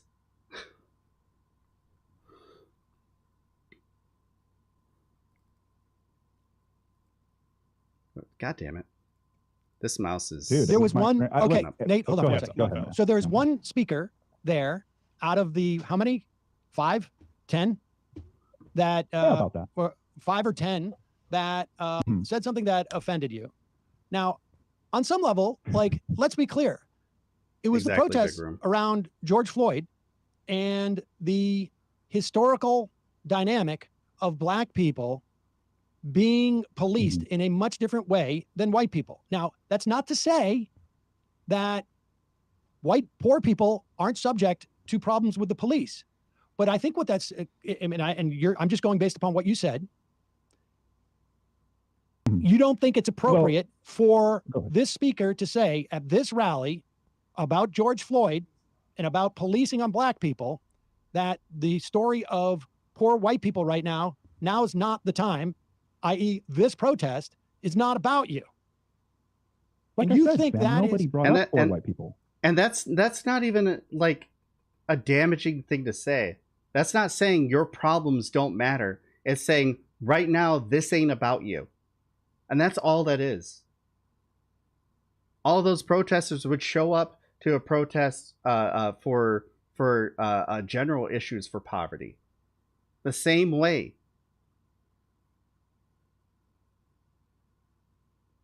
Are they anti-white still? If they're there, they're not, you know, saying they're like, yeah, no, this is where we could talk about, you know, everybody's economic issues. Just not at the Black Lives Matter rally. Fuck me, right? Southpaw, thank you for the follow. I think it was supposed to be Southpaw. No, look at it. It's like the two V's is like a W. Cool little fact. Thank you for the follow. Sam, she brought the struggle of poor white people into the conversation just so that the struggle of poor white people, she could smack us down. And what was this? It wasn't a smackdown. It was saying, hey, there's a lot of people who are trying to center their problems that are not what this is about here. And we're not going to have that. No, she was just smacking you down. She was just saying, no, but you're like, I'm just going based on what you characterized. Okay, so you didn't like the fact that she brought it in and she wanted it to be focused on the black struggle, but you don't like the idea that she mentioned poor white people. Is that it? She made it like the thesis of her speech, right? And what it was discussing. Okay, so you didn't like her speech, Sam, this was a rally for George Floyd. Exactly, she made it about poor white people as a way to demean. But she didn't. She was literally saying, we're not going to do this. Because people have. Just lying. Again, does this guy sound like he's on the left? No. Poor white people. And what was terrible about it, I'm almost done, wasn't just what she said, which is essentially that poor white lives don't matter unless she says so. What was terrible about it was that is not what she said. Crowd's reaction. Listen. This is pathetic. This is you are like this is you being incredibly defensive about what was going on there. And the fact of the matter is that we don't have there is no white people struggle. There may be a class struggle, but there is no white people struggle in this country. There may be people and without a doubt, there is a class struggle in this country, and that includes white and black working class people. There have been in this country, like you concede, hundreds of years of systemic. I'm a leftist. 100 years of sure you are, bud. Tell yourself what you need to. Of systemic diminution of black people in this country. And both in terms of like political power and in terms of economic power and in terms of social power. And this is a movement that comes up once in a generation that is centered on the way that black people are policed in this country, which certainly, if we got the reforms that this would have brought about, would certainly help white people. But what you're talking about is like, you felt personally disrespected, and you are the one who is making this as if it is inhibiting the politics, presumably of the Democratic Party, to deliver material benefits for. It's whataboutism. It's whataboutism. It's listening to black people talk about their struggle, being at a protest that's specifically about addressing that, and then going, yeah, but what about the white people? It's just as dumb as hearing Black Lives Matter and being like, excuse me, all lives matter. Bitch, this ain't about you.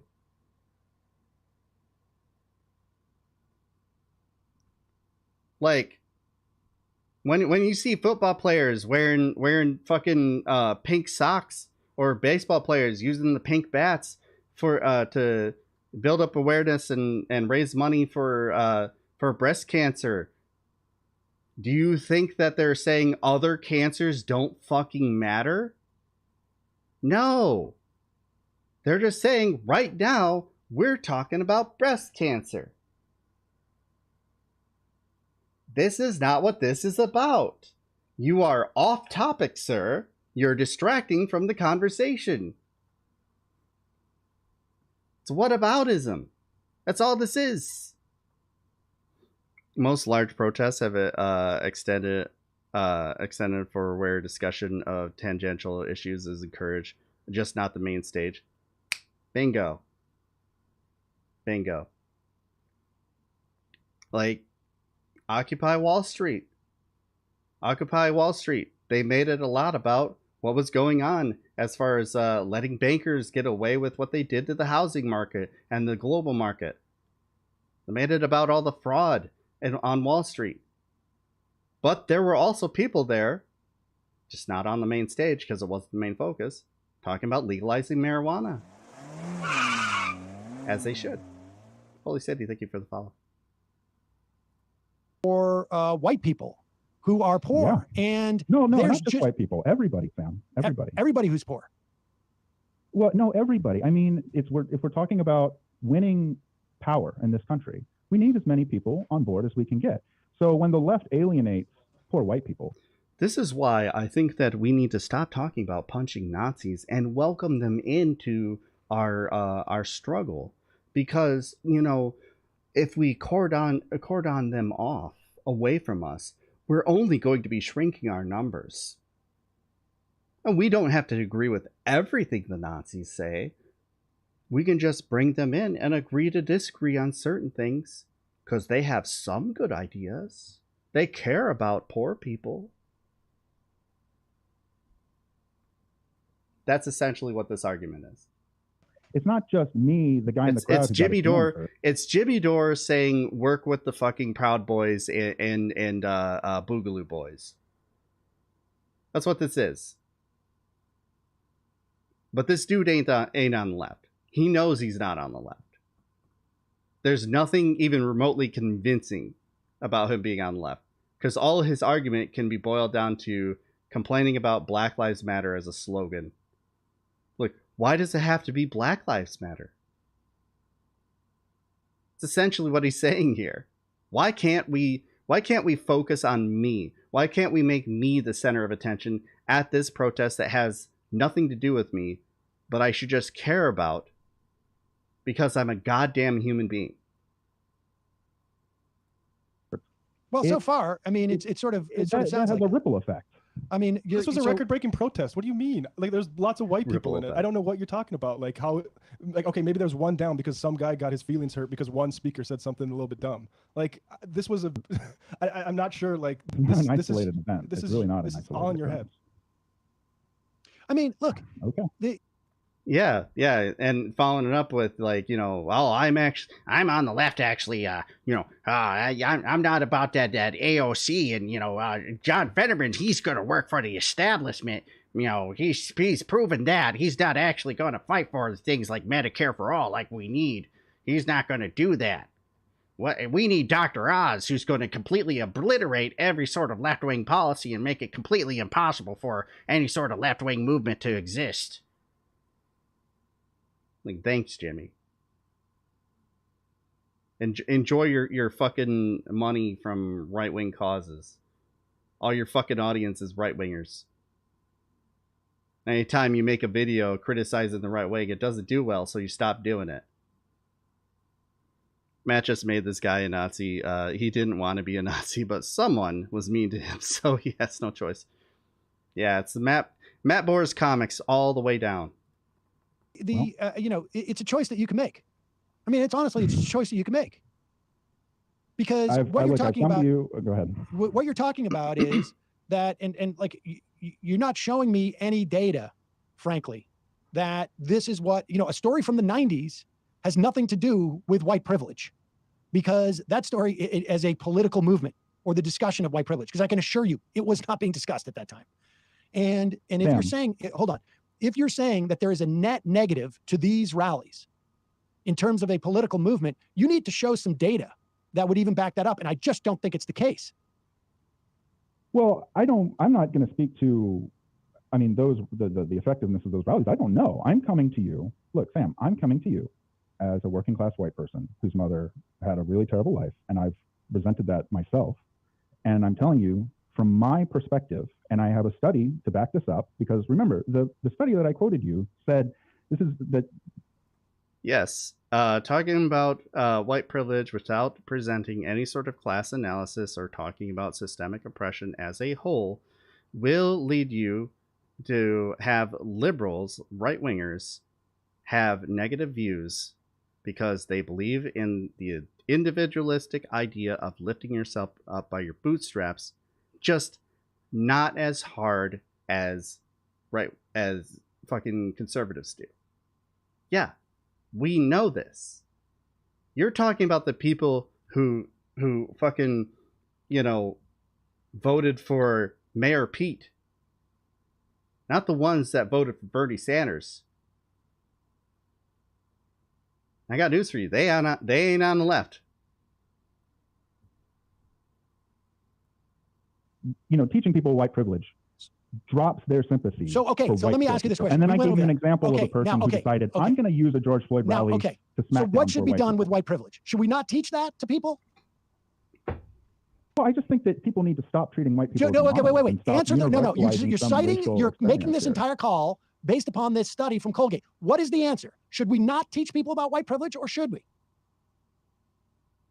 I don't know. I just don't think that. Well, how do you not know the happens answer here to is that question? It is the fundamental thing that you're calling in about. I get it. Your mother was treated poorly and got screwed over by the system and by the cops.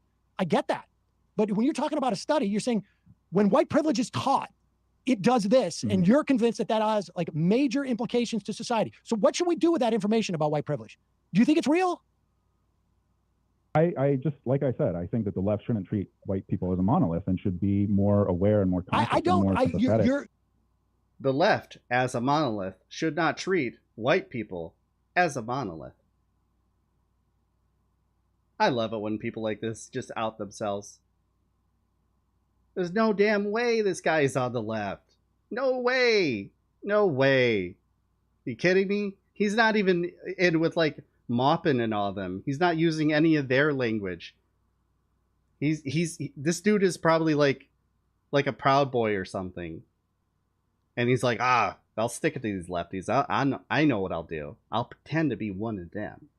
And I'll point out these problems, and I'm going to get them to either say something anti-white or to abandon it, the BLM, because there's no way that they can defend this thing being said. There's no way. And it's like, you have no nuance and you have no understanding of, systems and power structures. You have no class analysis, nothing like that. So when you're hit with people who do that, your point sounds like fucking stupid. And no, we don't need to say anything bad about either of these things, because A, you're extrapolating definitions to the things that were said that don't exist. And B, you don't understand anything about the left. People have no backbone. Whiteness is a bullshit ass concept. Hey, good to see you, Unicorn. Yeah, and we'll get to that. We'll get to that, because I haven't talked about whiteness on the stream in a minute. Haven't had a reason to. Now I have a reason to. I don't believe the left treats white people as a monolith. I don't accept that. The only thing that we have data on, you're just making that Most of us are white. The only thing we have data on is that study. And I'm asking you, do you think white privilege is real? And if so, do you think it should be taught to people? The concept. You already asked me this, and I said, this is Sam pointing out you're bringing up a issue that you have, and you're trying to talk about a fix, but you're not offering any sort of fix. If you're bringing up the example of teaching white privilege causes X, then by bringing up that example, what is your solution? Now, my solution, as someone actually on the left, is you teach it alongside of class analysis and understanding of systemic structures and power structures. You explain how, yes, these problems, there are specific problems that exist for specific people, but there's also overarching problems that exist for everyone along a socioeconomic status, a class, if you will. You can do both. That's my solution to that. That's how you fix that. You move them more to the left. His solution is what? I don't like the left being so anti-white.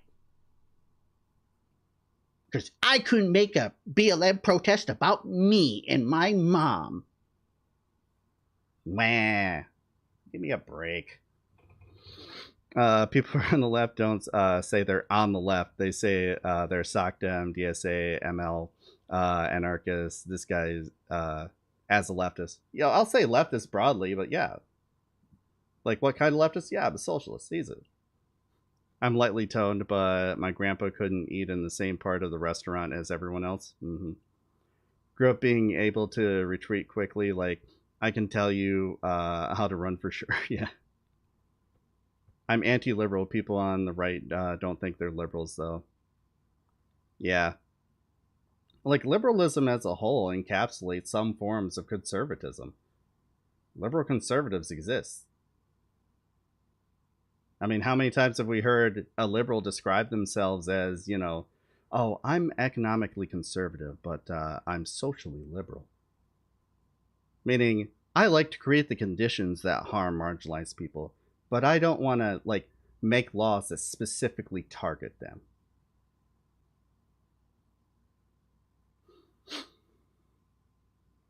Mao pointed this out in a good pamphlet called Combat Liberalism. I'm no Maoist, but there's wisdom there. Yeah. Yeah. Socialist is even a catch-all term, too. Yeah. Like, I can honestly say that I don't know enough to say, like, what type of socialist I am. You know? And I'm constantly trying to learn more as time goes along. Also, conservative liberals exist. See the guy in the White House? Boom. Boom. Yes, but I also, I mean, I think that I agree with Barbara Field's assertion that it's wrong to frame that sort of thing in that way, and that the discussion really should be about Barbara Fielder.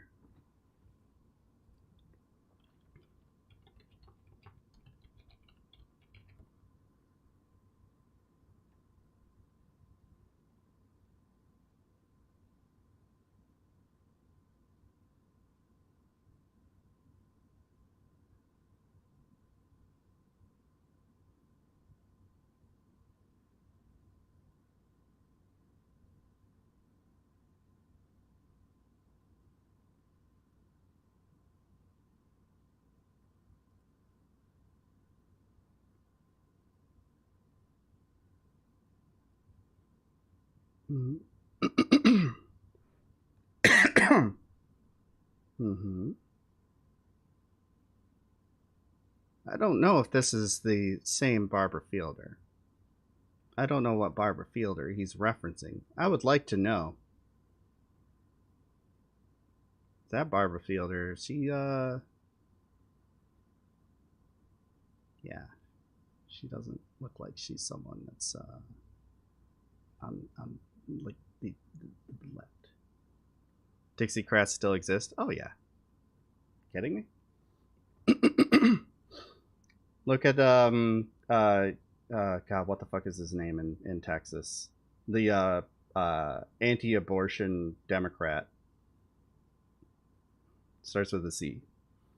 I have a link to a book about this. I'll buy a copy. I'll buy you a copy if you're interested in streaming a little of it. No pressure, though. I'm not good at the whole reading thing. I have difficulty with that. So I appreciate the offer, though.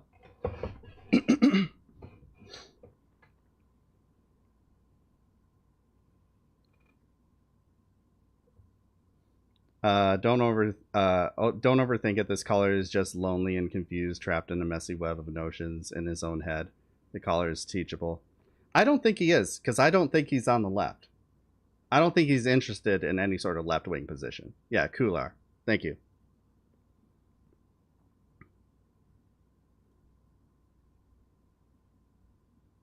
This appears to be the Barbara Fielder he's talking about, that because this is the only like one coming up, and she specializes in informational, motivational, and inspirational programs, and acknowledged expert in the areas of human resources. So she's a corporate person. She's neoliberal. She's neoliberal.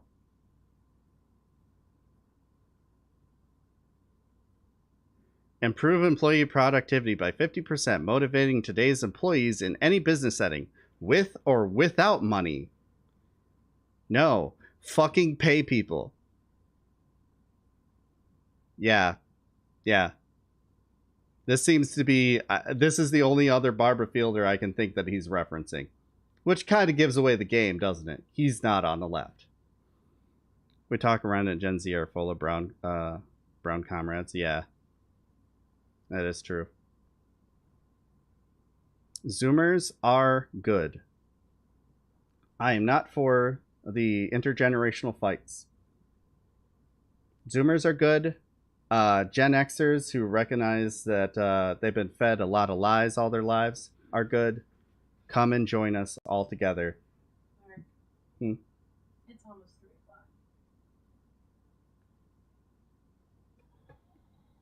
o'clock. Yeah, okay. 10 more minutes? Yeah, I gotta eat. So, I'm gonna talk about this last thing before we go that I wanted to talk about regarding all this. Probably the silliest thing, because I'm going a little bit over. I'm about 12 minutes over, so. One of the big things that I want to point out is this color's call is essentially bullshit anyways. The left is not anti-white, because the left recognizes what white is. White is not real.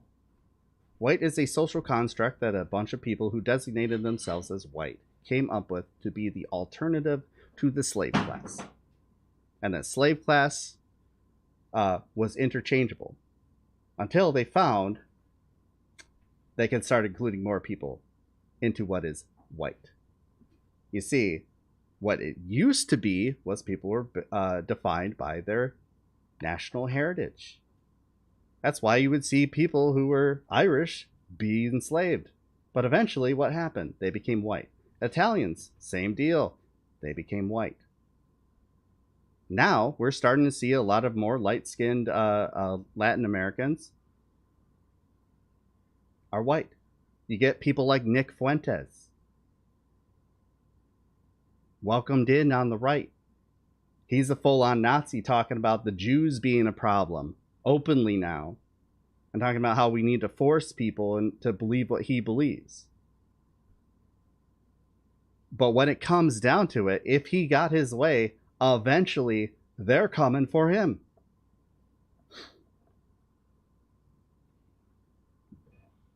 The Nazis just didn't just kill Jews.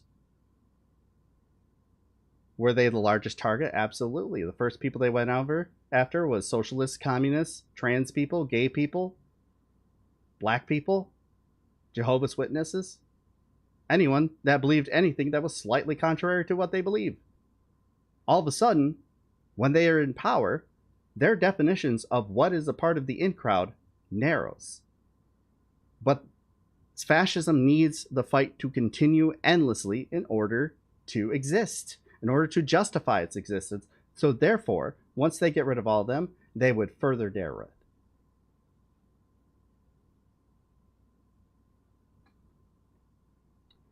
So, if this guy was any sort of real leftist, he would recognize that whiteness is not real.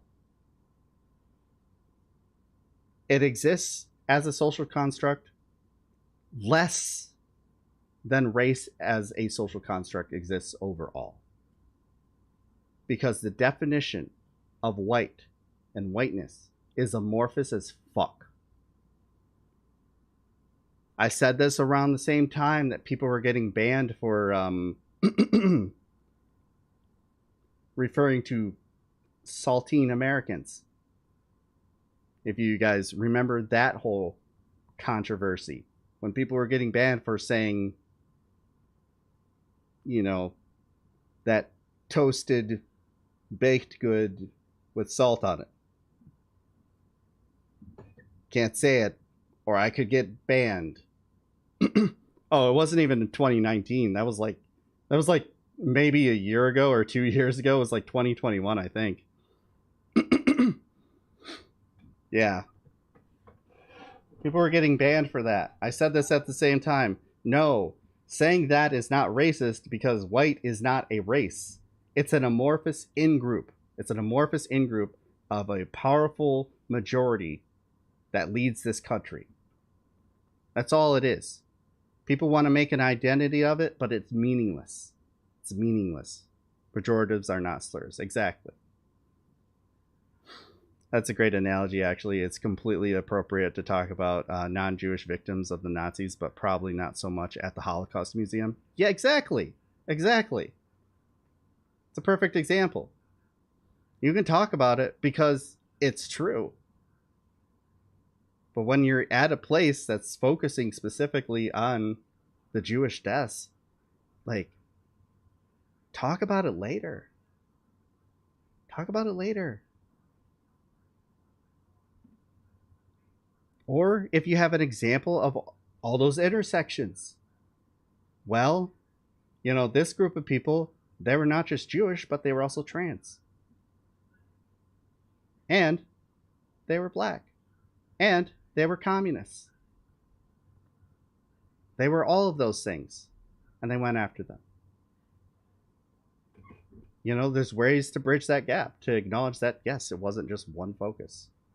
But there was a large focus. Whiteness only exists as a power structure. You can only oppose it or uphold it. Exactly. And I'm one that says oppose it. I recognize that it exists. I deny my own whiteness, but I know that society will always define me as white. I recognize my white privilege. I recognize where it came from. I recognize how it put me in certain stations of life, how it benefited my family. I live in a city that is low-key the perfect example of white supremacy in the U.S. Told this story a number of times. The north end of Flint, still the poorest and most crime-ridden area of the city of Flint, was originally built, low-income housing built by a collection of the city, the UAW, and the Charles S. Mott Foundation to house Black Americans who came up to Michigan to work in the auto industry, while simultaneously keeping them out of the union. They did that to keep them out of the UAW. Said, okay, take this housing and you could work for us, but you are not unionized. You're not in our union. Look up, what the fuck is his name? Andrew Highsmith, Progress Through Demolition, I believe is the name of the book. Talks about the history of Flint and the history of race and the blight issues and all that. I can recognize that my grandfather was a foreman at General Motors around the time of this happening. I can recognize that my dad and his brothers were able to come home from Vietnam, hop right into a factory job with no education, no prior experience. Partially because that's just how they gave out jobs, but they got better positions because my grandpa was a foreman. Had some level of protection. And all of them white. In a majority black city. Or what would later become a majority black city, at least. During that time, it was a majority white city. Not like that anymore. It can lead to the water crisis. It can lead to people just not giving a shit until a highly publicized water crisis happened and ignoring the decades of poverty and violent crime existing because of the mass amount of poverty in the city. People didn't give a shit about Flint until the water crisis, but we still had problems. It's a great example.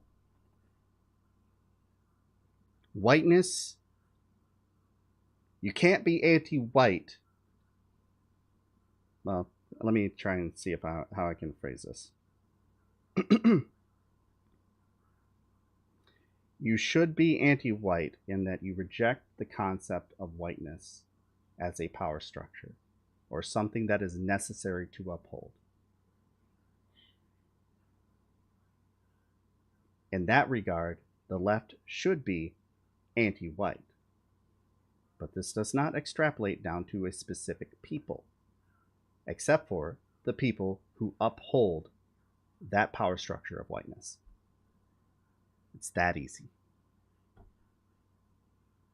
Some level of analysis and understanding of power structures can get you there. And this guy doesn't have it, nor does he want it. I don't think he's movable on this because he doesn't want to be. At no point in this call does he get moved. He keeps doubling down. No, you're misunderstanding. No, they were anti-white because I put these definitions of these words on them, instead of recognizing that they were talking about a problem that exists among left-leaning people.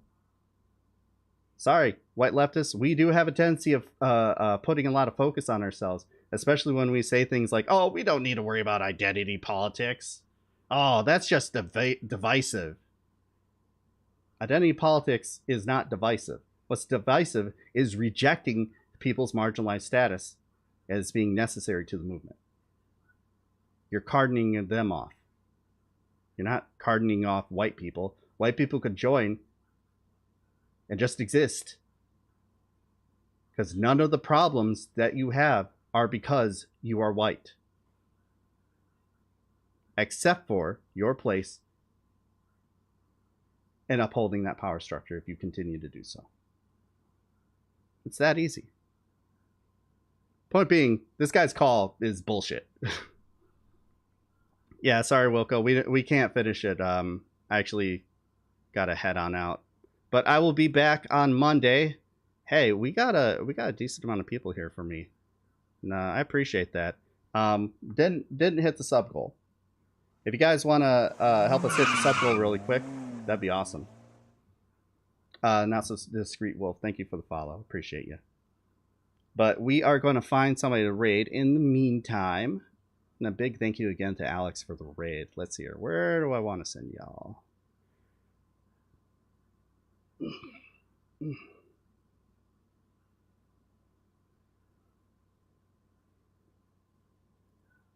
I know where I want to send you. I'm going to send you to Lumi. Lumi is talking about loneliness. Loneliness is a good thing to talk about. Get cozy. Remember, Lumi is they, them, is non-binary. Awesome people. Get cozy. Don't be an asshole. They will talk to you with respect if you give them respect. Just don't be a shit. So I'm going to send y'all on down to there. Yeah, I appreciate that, Emo Dragon. I hope so. I'm sure going to try. I have homework to do. But if you are subbed, hey, I copy and paste this message. It's a fun little message to post in chat. Cut the shit open the pit. Everyone loves seeing it.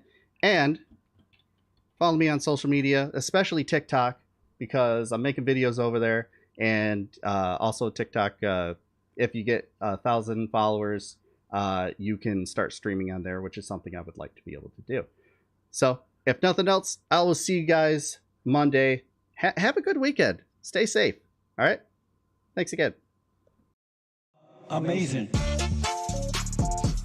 That is amazing. Amazing. Amazing. Isn't that amazing? That is amazing. Amazing. Amazing. That is amazing. Amazing. Amazing. Isn't that amazing? That is amazing.